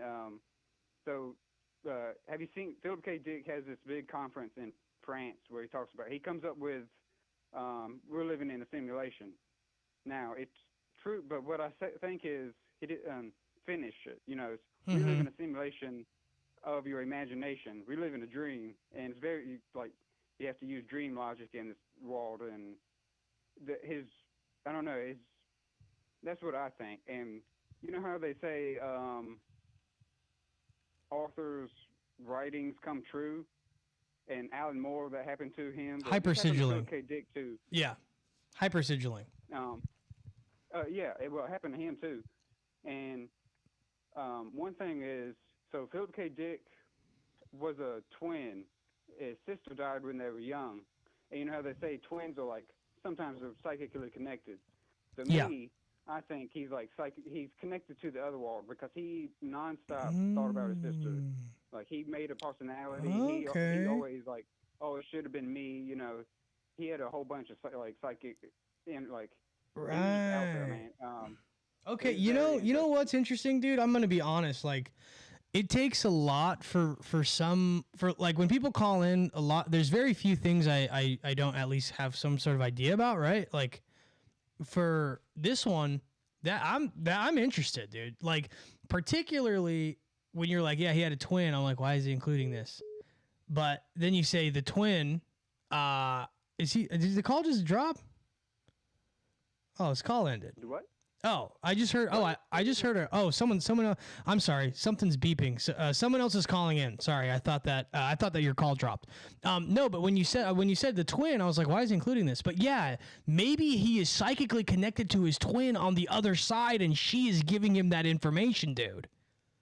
Yeah, and his sci-fi is very good. It's very believable. It's oh yeah, this would 100% happen if AI happened and this would happen. Right. He has okay. His short stories are very good.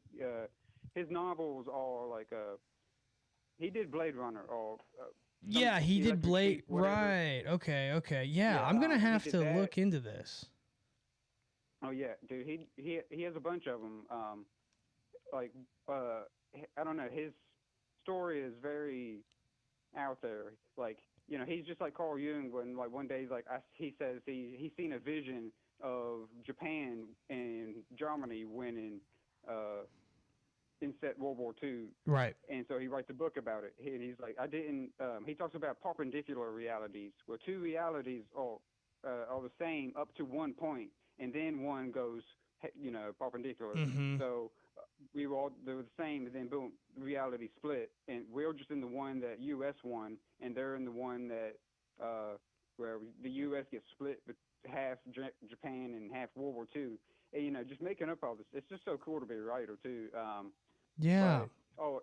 And he also, when you're talking about how the things he wrote came true, he always was paranoid with thinking the government's after him. And you could say it's a coincidence. He's on Adderall. He's fucking paranoid. And Yeah. you could say it's a coincidence. It is 1950. It's a perfect time. Anyone's a communist. You're fucking blacklisted. Or you're anti-war. You're blacklisted. So you Right. could say it's coincidence, or you could say he manipulated his reality, and he got what he asked Right. for. Yeah. He often, Right. He was quoted saying like, "My life is a Philip K. Dick novel," and if once you read like, you understand what he means by that. But like the movie Total Recall, that's him. Right. His main theme in his books are reality is not what it is, and that's why I love it so much. Right. I can't. You're kind of cutting off a little bit, but yeah, I'm gonna. Yeah, there's a storm in my area. Okay. Cool. Well, dude, thank you for turning me on to this. I'm gonna look into all of this. Yeah, I'm super interested. This has been awesome. Thank you. What was your name? I'm Chris. Chris, dude. Thank you so much. Are you Art of Chris in the chat or no? Yeah, I'm Art of Chris. Oh, that's you. Okay, cool, dude. Yeah, well, North Carolina. yeah, brother. Thank you for watching all the time and commenting all the time and stuff. I'm gonna check this stuff out. I'm super interested in this. This has been sick. Thank you so much. Yeah, no problem. Love the show, man. Yeah, I've been watching you for like, I don't know, a few years now. I Dude, don't know. fuck yeah. Thanks, man. Thank you, dude. You've been a few years. Were you in the Couch Philosopher days and everything? Oh yeah. Oh, I dude, probably started okay. Watching like when you were saying like you were 6 months sober. That's when I jumped in and like. Damn, you've been around for a long time, bro. Yeah, and yeah, it's been a crazy ride for me as well. It has, yeah. Watching you blow up with Sam Tripoli, that was crazy, dude. Yeah, dude. Well, we'll have to catch up on it some other time, man. I appreciate it. You calling. I have another caller. I'm going to grab it. But yeah. Thanks, Chris. I appreciate your support, bro. No problem. Thanks, brother. Peace. Oh, dang. The other call dropped. Shit. I'm going to call them back. Let's call this one back.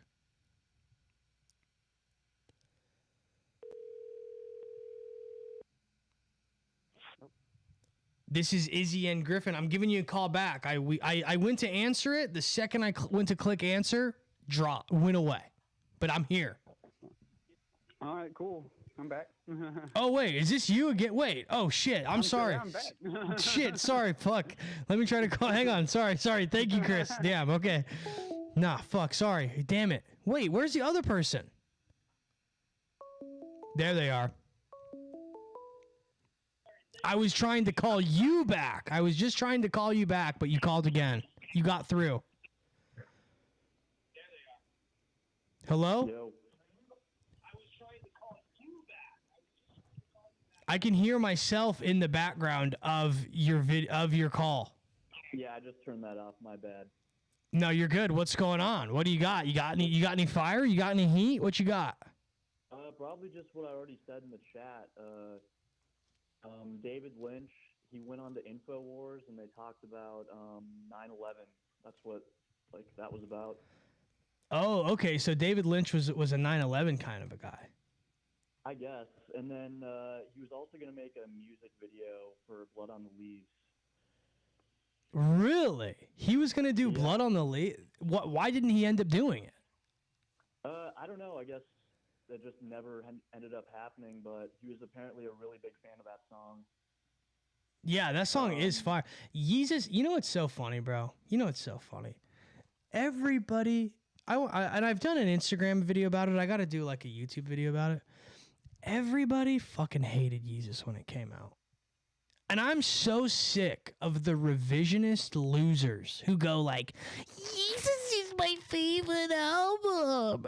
Everybody, when it came out, dude, everybody hated it. Said we smell like sulfur. They all hated it. Every single person hated it. I have the comments, dude. You know what? This is what I did. Literally, I liked it. And I said, this album's going to change hip-hop. And I screenshotted every single hating comment, bro. Do you know that? In 2013. Because I said, fuck these losers, bro. Because I know what's going to happen. I go, in 10 years, bro, everybody's going to say that this album changed hip-hop. And guess what everybody said 10 years later? This album changed hip-hop. That's what they all said. Yeah, I wasn't even old enough to appreciate the album at the time, but... Right. Yeah, you're a youngster too. Dang. So we got Zoomies that are fans of. They're Izzy fans. The Zoomies are Izzy fans. Oh yeah. That's crazy, dude. I didn't know the Zoomies were on board. I'm glad the Zoomies are on board because the next thing we're in the streaming wars right now. We're about to be on the music generational run soon, and I need the Zoomies to be my army, bro, because we got to wage war on these fucking boomers. We got to get them out. Yeah. You've got our support. You've got our Gen Z. I'm so glad, dude. I appreciate it. Well, dude, thank you for your call. I appreciate your time, bro, and thank you for watching the stream. I could hear it in the background. I appreciate you a lot, bro. Yeah, I love you, Izzy. Awesome. Love you too, brother. Peace. God, dude, I get so hyped when the fucking Zoomies call in. And Art of Chris has been watching me since I was 6 months sober. Dude, guess what? That's almost as soon as I started podcasting again. Because, you know what I started with? I started with the Couch Philosopher again. I started back up with episode 6 of the Couch Philosopher. Couch Philosopher is now up to 226 episodes. This is 227. This is technically a Couch Philosopher episode. When I take phone calls, this is TCP live. That's what TCP means. And that's crazy. 6 months sober, dude. God, when I was 6 months sober, I was still... Oh, man, I was on shaky fucking ground. I'll tell you what. I was on shaky fucking ground when I was 6 months sober. I was hearing shit. I was fucking seeing visions. I was fucking shitting my pants and stuff. No, I wasn't shitting my pants, but I was living in a sober living. Listen to this. Listen to this, guys. Chat, right? How fucking lame is that? Holy Spirit, activate. I was living in a sober living in Huntington Beach, California. Technically, I was in like Fountain Valley, technically. And when I was there, I had a moldy bed. I lived in a room that was infested with black mold. The room was probably the size of, it was a bigger room. It was the master bedroom, but there was 2 beds in the room. I shared a room with another guy who was getting sober. Luckily, he was like living with his girlfriend a lot, was never there. I was paying over $1,000 a month for one fucking bed, bro. And I shared a shelf in a fridge. I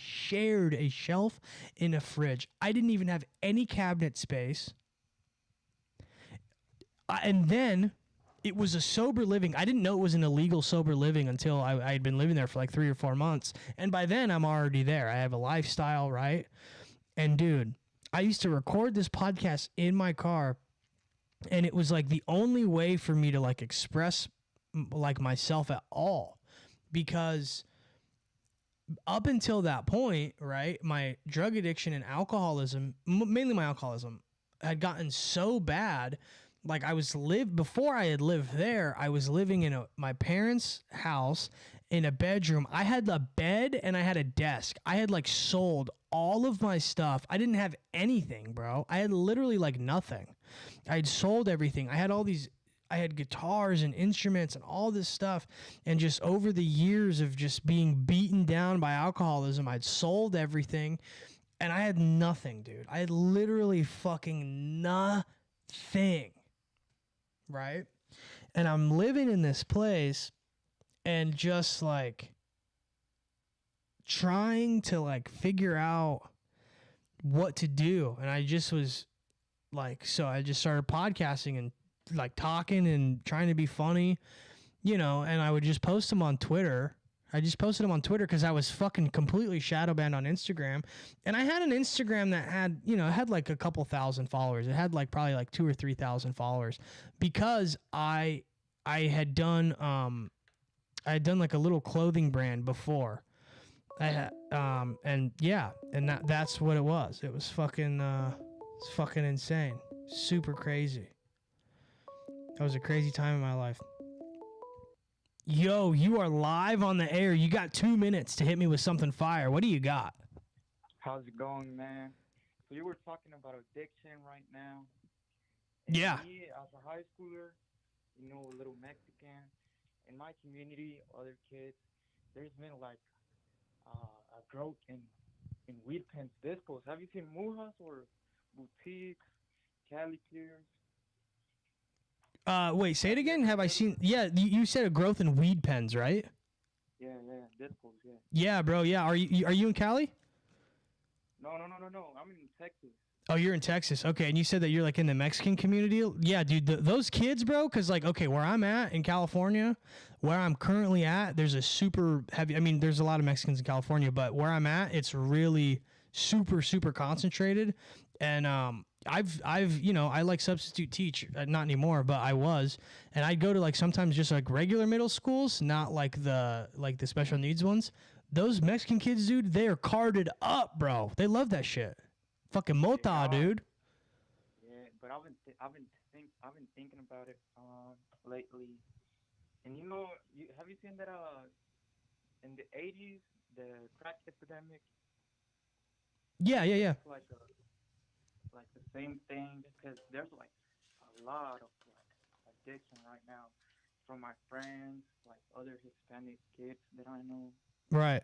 Like, big discos right now, and fake, like they have fentanyl, and I've tried some fake discos too.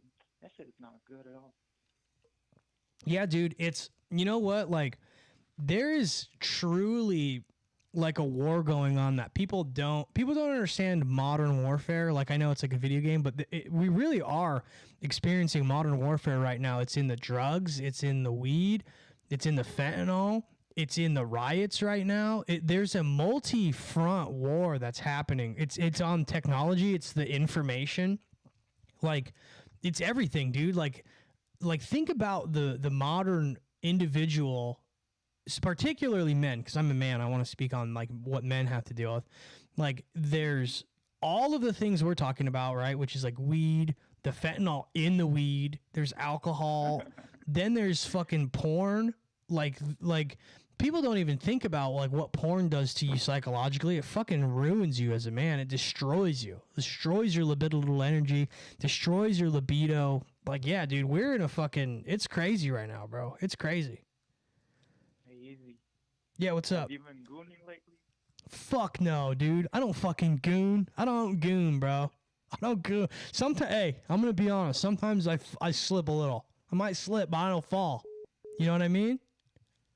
Nah, I think it's okay, like, because there's the testosterone cycle, and it happens once a week. So for me personally, I think once a week is enough. That's enough. Yeah, but it resets your testosterone cycle. yeah, well, that's, you know who said that? A lot of doctors who are trying to, you know what I'm saying? You probably know what I'm saying. but I appreciate your call, bro. Yeah, I appreciate it. So wait, what you said, the Mujas, right? What is that? What is that? It's a brand. That's the brand, Mujas. Oh, it's a brand. Okay. Yeah, Mujas, boutiques, Cali Clear, Pride, what else? Cakes.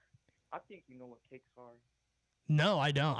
I know what is Cookies a weed brand? I see people wearing Cookies shirts a lot. It is, but man, Cookies been like that for like a few years now, like 4 or 5. Oh, okay. It's dead. but it is, not popular anymore. Got you, bro. Okay, got you. But yeah, bro, I'm gonna go ahead and take another call, dude. I appreciate you calling in a ton, man. Thank you so much. Hey, and here's the thing, bro. Once a week, try to go a little longer, dude. Try to go. I know they say the testosterone cycle. I don't believe that shit at all. We'll have to look into it, search it up. Yeah, cause I don't know, dude. Like, you gotta think about, like, biblically, dude. People were freaking killed over spilling their seed, right? Like, I don't know. I just think there's more to it. Nah, there probably is. Well, hey, bro, you have a good one, and I'm happy for the sobriety thing. You too, bro. I appreciate it, man. I appreciate it. You have a good one. You too, brother. Appreciate it. Thanks. All right, cool. Another call. Yeah, we had another caller calling in right then, and I lost him. Let me see. Let me see if was that who I just spoke to. This is okay. Let's call him back. I'm sorry, the person you were trying. They're calling right now. I was just calling you back. You bait and switched me. Yo, what's up, Izzy? How you doing, man? What's going on? I'm going good, brother. How you doing? I'm doing fine. So I wanted to ask you a little question about this. So I think you made a video on your Instagram about Sabrina Carpenter, like, complimenting, like, her teenage fans, like, giving her in, like, the crowd, just going randomly. Mm-hmm. Oh, I think you're pretty. I think you're cute. Whatever, like the underage girl. I don't. It's more than that. It's more than you're pretty and cute. But yeah. Yeah. So how it's like kind of like a spread sacrifice. That video started making me think about how I think a year ago, Olivia Rodrigo was giving her fans free, like, abortion pills and, like, Plan B. What? So, are you fucking serious? Is that real? Yeah, it's real. Look it up. I don't know if you ever, like, looked into, like, the satanic sacrifice stuff of abortion and just, like, sacrificing babies. So what do you think about, like, comparing, like, sacrificing your teenage audience, saying you're cute, whatever, like Sabrina Carpenter, and Olivia Rodrigo just straight up trying to encourage her fans to So kill them? I want to be clear. I didn't say Sabrina Carpenter sacrifices her teenage audience. That's not. It's what they're doing. What Sabrina Carpenter is doing is she is taking advantage of teenagers' libidinal energy, and they're harvesting it. So, like, libidinal energy is sexual energy, right? So everybody has a sexual energy, right? And if you look at, like, a literal, like, one of those, like, chakra charts or whatever, it's kind of silly, but it just makes the example make more sense. There's one, and it's red. It's called the root chakra. It's like your sexual energy, your sexual chakra, right? And ironically, those colors are the colors of they're the colors of the rainbow, but they're also the colors of the rainbow flag, right? And what the gay community has done is they've literally inverted those colors, right? And their flag has the red one on top, which is your sexual energy. It's literally that's why the entire movement of pride and all that other stuff, it's literally like taking your libidinal energy and turning that into your entire personality and then being prideful of it, right? They're literally inverting, like, enlightenment and turning it into, like, a sexual fucking thing, right? But what Sabrina Carpenter is doing is, one, she is, like, flirting with 16-year-olds in the audience, which is fucking super weird. Now, and that's why, and I've talked about this plenty, and people are, not going to really like what I have to say about it, but I believe that's why all the major pop stars are gay now. Or they're not gay, they're bisexual, but you never see them ever dating someone of the same sex, by the way. Who's ever seen Tyler, the Creator, have a boyfriend? Nobody's ever seen fucking Chappell Roan's girlfriend. By the way, I know somebody who works with Chappell Roan. I know somebody who works directly with her, and that person has told me that her being gay is fake and that it's literally for money. It's literally that, right? I'm getting kind of jumbled up here, but they're literally exploiting teenagers by making their when you're a fan of somebody, you have a sort of obsession, right? Like, I love Tyler the Creator. I listen to his music. He's so good. I'm interested in him, right? But what ends up happening is if you have a notion in your head that there is a chance that this person might literally be sexually attracted to you because they might be gay, it changes the way you interact with them and with their music, and it becomes a libidinal thing, right? So that's what that is. When it comes to the sacrifice nature of what Olivia Rodrigo is doing, it's paralleled, but it's not the exact same. What abortion essentially is, if you look at it in this way, I'm not trying to, whatever. If you look at it in this way, abortion is 100% a Molochian sacrifice. It's literally a sacrifice to Moloch. And this is how crazy this is. So I talk a lot about archetypes. I talk a lot about how archetypes exist naturally within, the universe, right? I literally pieced that together when I was like 7 years old in church one time. I was like, that's so weird, abortion, blah, blah, blah. And I just pieced it together. It's real. That's what that is. And if people don't fucking like it, I don't know. If you're looking at it in that esoteric way, that's what it is. But I think that someone giving someone contraception in that way, that's fucking super weird. That's like I've never heard of that. Why is that not like that's insane. She also went to, I think this was a month ago, along with like the abortion pill thing, there was like a Planned Parenthood gala, I think it was called, and she was one of the like big attendees of it and like posed on like a red carpet. So yeah, dude, but it's insane. But I agree with you on the abortion thing. I've done like a lot of my research about that as I've tried moving forward with Christ. It's like these things are way more open, and your videos have definitely helped me a lot with like being more intact with that. So I appreciate it, dude. Dude, of course, of course, bro. Yeah, man. That journey it's a fun one. It can be difficult at times, but always just keep your eye on the prize, and the prize is, here's the thing. Everybody who's going through that journey thinks the prize is to like go to heaven. The prize is, the prize is obviously Jesus, right? But also you got to think, Christ calls us to bring heaven to earth. So that's what I'm trying to do. Cause the deal is like, yeah, you want to die and go to heaven, but also while you're here, you want to make it as heavenly as possible. You know what I mean? So hell yeah, dude. Mm-hmm. So that being said, hell yeah. But I appreciate you calling in, brother. Yeah, thanks a lot for taking my call, man. I appreciate it. Absolutely, bro. God bless. God bless. Christ is King. Have a good night. Christ is King, baby. That's right. Can you believe that they say that is... Oh, I better not say it. I might get in trouble if I say it. But back to awesome callers. Awesome calls. Multicultural fan base, bro. That's the Boar Core. We got Zoomers calling in. The Zoomer Army, Zoomer Nation has been calling in. They're supporting. We have my freaking homies out in fucking Texas. What's up? Let's go. Okay? We've been fucking... How long have we been rocking for, dude? We've been rocking for fucking 2 hours, 12 minutes. That's right, baby. And before that, I was taking calls. I was taking calls since 3:15, right? A couple of fucking patrons wanted to call in, whatever. But, yeah, so back to just sobriety story? I don't know, dude. Like, yeah, I was living in that... In a fucking... It was crazy, dude. And the guy who was running this illegal operation, literally illegal operation, all these fentanyl addicts and blah, blah, blah. He's running this operation. And, dude, he was a fucking full-blown sex addict and was having sex, loud, manic, tantric sex, literally every day. Loud. And you know what song he would always have sex to? Fuck my bitch up. Dun, dun, dun, dun. Fuck my bitch up. Like literally like so loud. So loud, bro.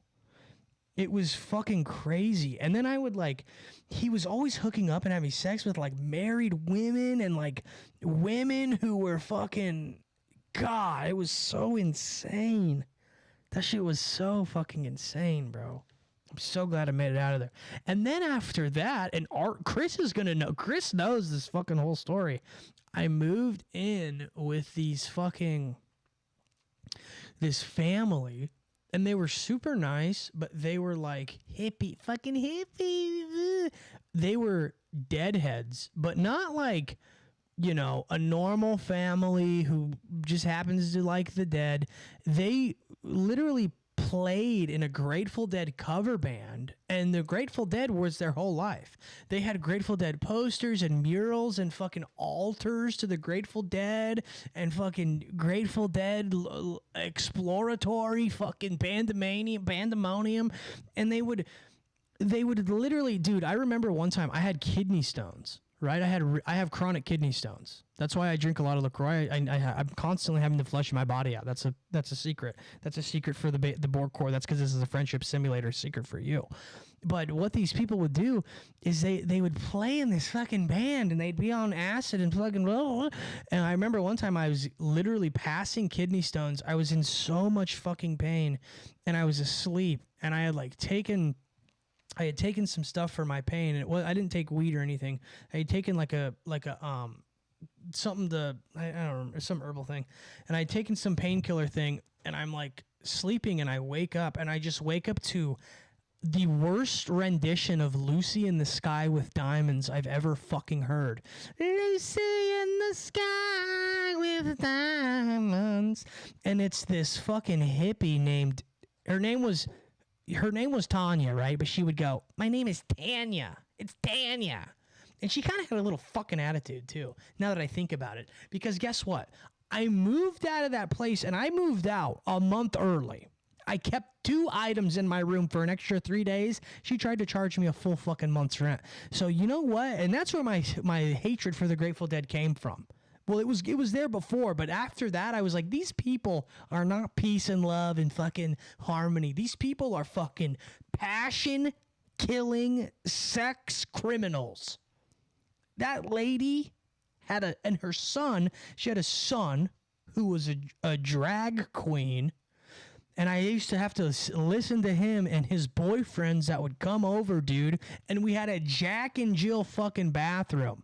So we would be sharing this bathroom. I'm hearing a guy have Labubu butt plugs in the other room. Lucy in the Sky with Diamonds is downstairs. And I'm trying to fucking keep my shit together, pissing kidney stones, trying to watch the Los Angeles Rams get their fucking 4-12 season together in my fucking room, working at a sushi spot. Holy Spirit, activate. You tell me that's not fucking starting from the bottom, and people go, you're a fed. Are you fucking kidding me? Fucking bozos. Yeah, someone said that sounds like actual hell. That was my fucking life, dude. That was my fucking life. Every fucking day. I would come home from work, dude. I'd come home from working in a sushi shop, and I'd have to work a fucking double because I couldn't afford $800 fucking rent. And I would fucking, it was actually like $1,200. It was $1,200 to live there.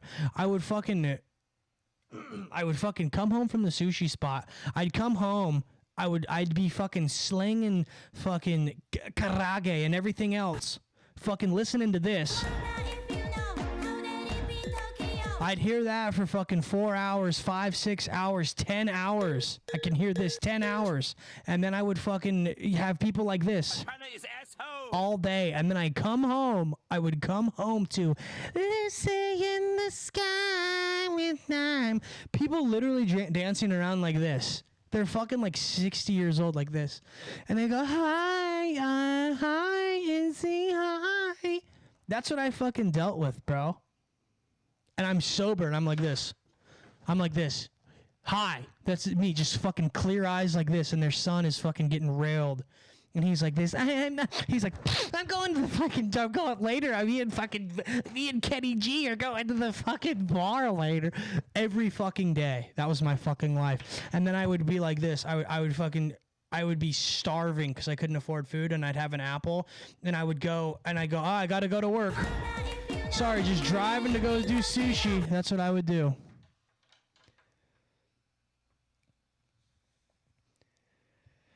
And I'd have, yeah, that was what it was. And I was grinding it out, just fucking podcasting to 6 people.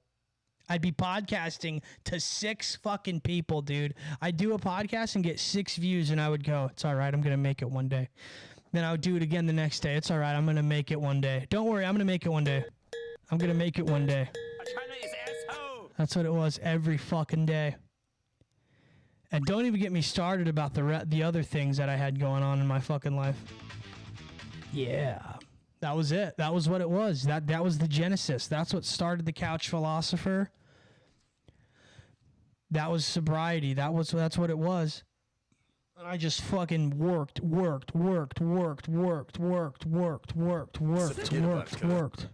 Fucking, that shit was fucking insane. I'm going through a rough spot. Thank you, Izzy. This made me feel less shitty about everything. Good, man. I hope that makes you feel better. You think it's possible that brain dead people can be saved? I don't know. That's crazy. Something sadly pathetic about certain boomers holding on to that forever. You know what was crazy too? This is actually kind of spooky. I had like, I don't know what I did. I did something that like insinuated I didn't like the Grateful Dead or something, you know. And I walked out one day. And there was someone had put a Grateful Dead bear that had a nail on it, like a pin. It was like a weird, like gummy, it was like a gel trinket thing, but it was one of the bears. And it had a fucking nail through it, and they'd set it on my tire for me to run it over to give me a flat tire. You think that ain't witchcraft? You think I haven't dealt with witches before? Minority Report is also by Philip K. Dick. Okay, cool. Yeah, I'll check that out. I heard someone talking about the electric sheep thing recently. Worshipping CIA assets, may they be delivered from evil. You know what makes me sleep better at night is knowing that they 100% saw those videos of me shitting on Jerry Garcia. That's so funny. Like, I literally know for a fact, because like I didn't really care until they tried to fuck me over with money at the very end of it. And then it was like, all right, fuck you. Like, literally fuck you guys. And just knowing they 1,000%, because those Jerry Garcia videos went so viral when I first dropped them. They went insanely viral. Jerry would never. Hey, Izzy, thoughts on the CIA allegedly experimenting with astral projection? They're supposedly declassified files, but they could be false info. No, those are real. I've seen them. I've read them. Yeah, they've definitely done it. The CIA currently uses people to astral project and to try to find psychically try to find information on things. In fact, the modern day Crowley, which we have to, he's not the modern day Crowley. I've come to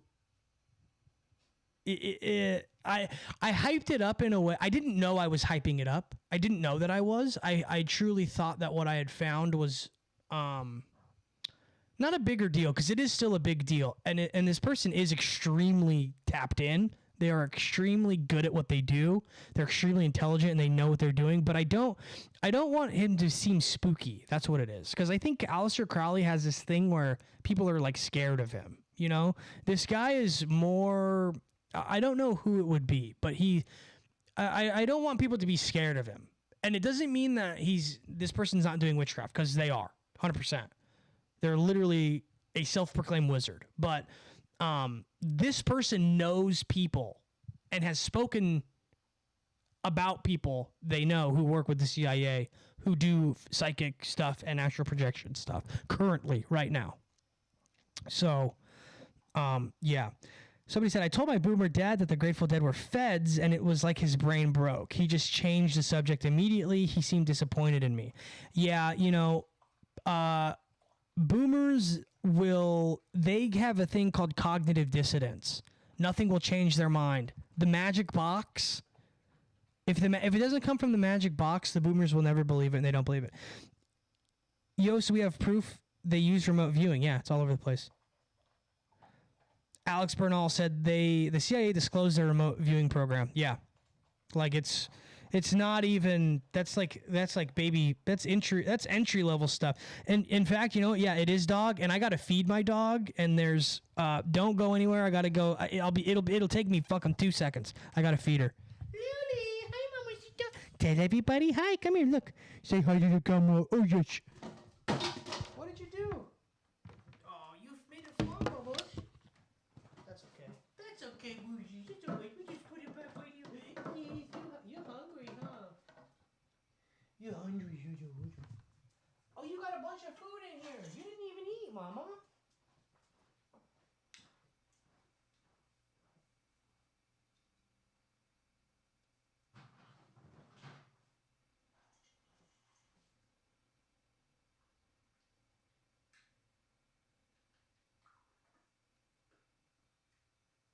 You gotta eat your food, baby girl.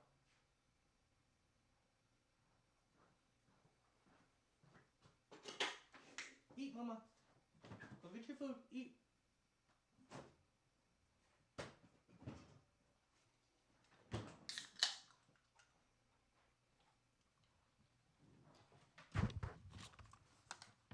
Eat your food, baby. You're good.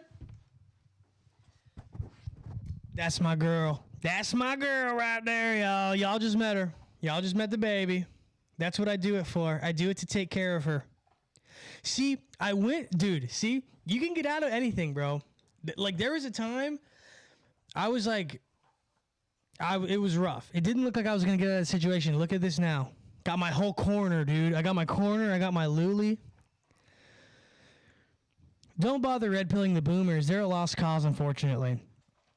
Shout out, dog. I believe that the government will cradle them like the precious baby they are. Yeah, my experience with boomers are really hard to get through. They don't seem to have any core beliefs. That is a very good way of describing it.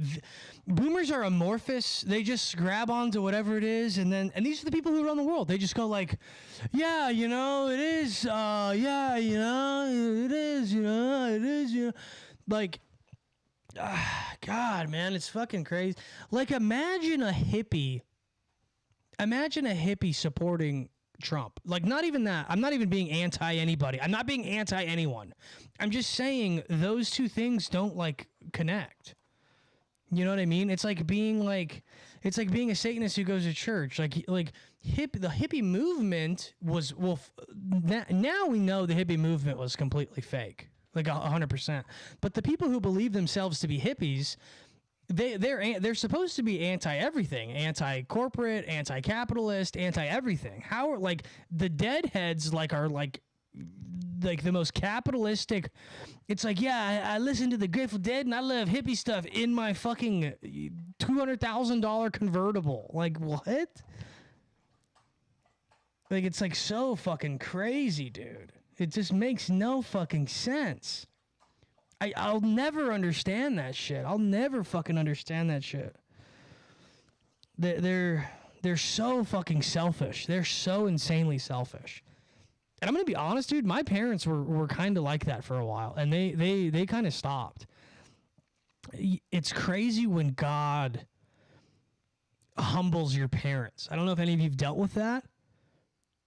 God did that to my parents, and it's been. This is a crazy thing. Me and my dad's relationship for a while was so weird. He didn't know anything about my life. I'm just like, he didn't know that I was like an internet guy and I had a pretty good following and I make a living doing it pretty much. He didn't know that.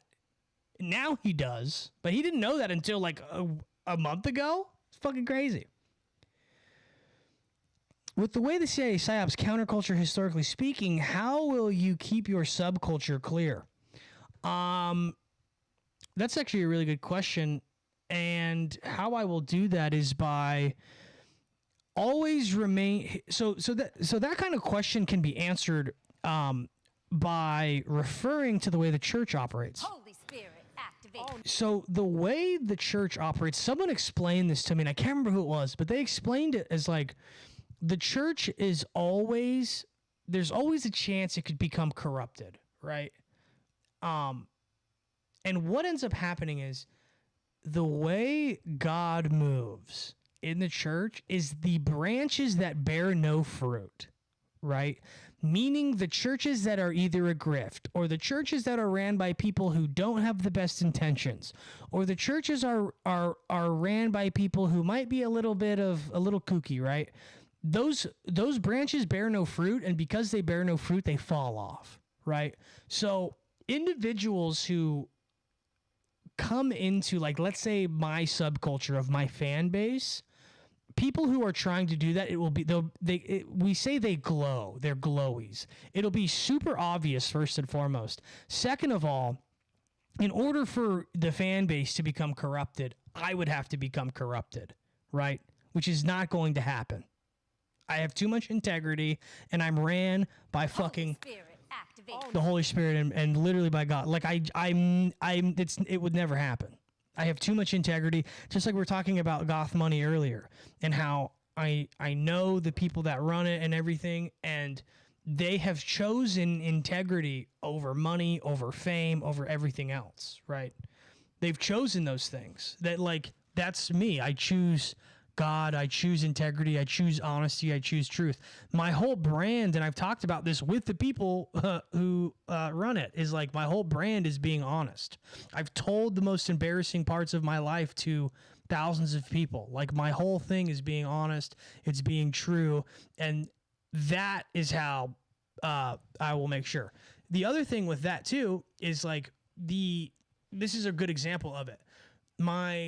I knew somebody who had some friends who were in a church, and the church they went to, the church was telling its members they were prophets.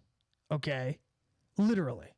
So there were people running around town being like, I'm a prophet.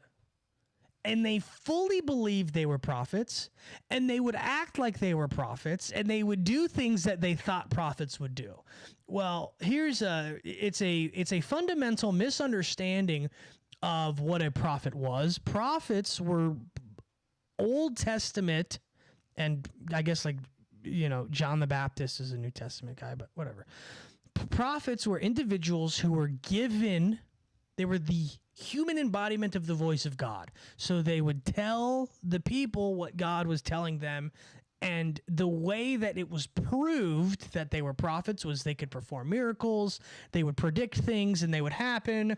They had these sort of barriers to entry. It wasn't just people saying prophet-like things, okay? It wasn't just people saying prophet stuff and pretending to be prophets. They were real prophets. Elijah brought down fire from the sky, right? So what ended up happening to this church is, and I had a conversation with my friend when we were talking about it, and I said, the way God operates when people are using his name in order to tweak it and to do their own thing, right? Which is what these people were doing, is these people were essentially massive narcissists, creating more narcissists and basically poisoning the well of Christianity, right?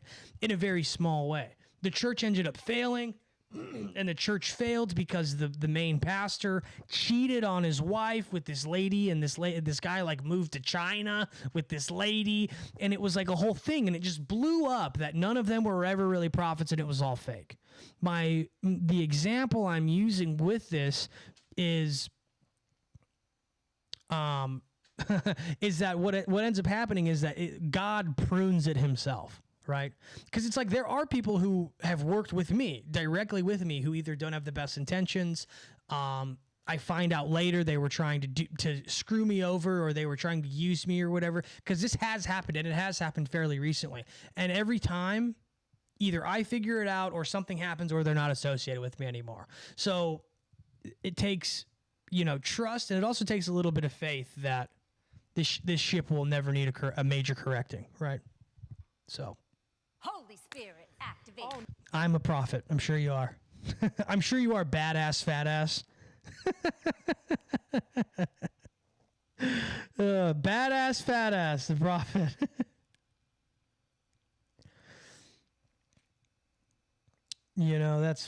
That's so funny. In fact, scripture says that there's no need for prophets anymore. So.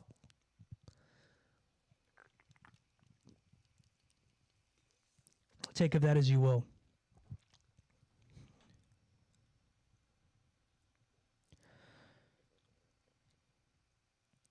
Incorruptible bore core. The incorruptible bore core.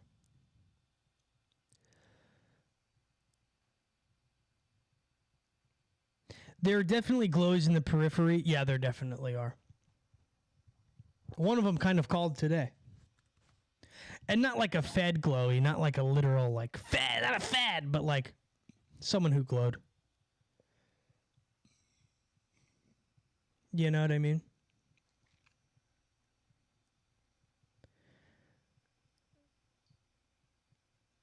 Philip K. Dick said the person he was hearing was the prophet Elijah. That's really interesting. That's super interesting. Yeah, man. Well, guys, I think that was a good one for today. I think that's good for today. That was solid. That was a solid time. That was fun. It was good. It was a good way. It's good to see how it works. Good to see it all. But that was solid. We got 2.5 hours in. Any update on Aleister Crowley 2.0? I talked about it like 5 minutes ago. I talked about it a moment ago. Yeah. But all right, guys. This was real. Peace. I appreciate you guys. You guys rock. Love you.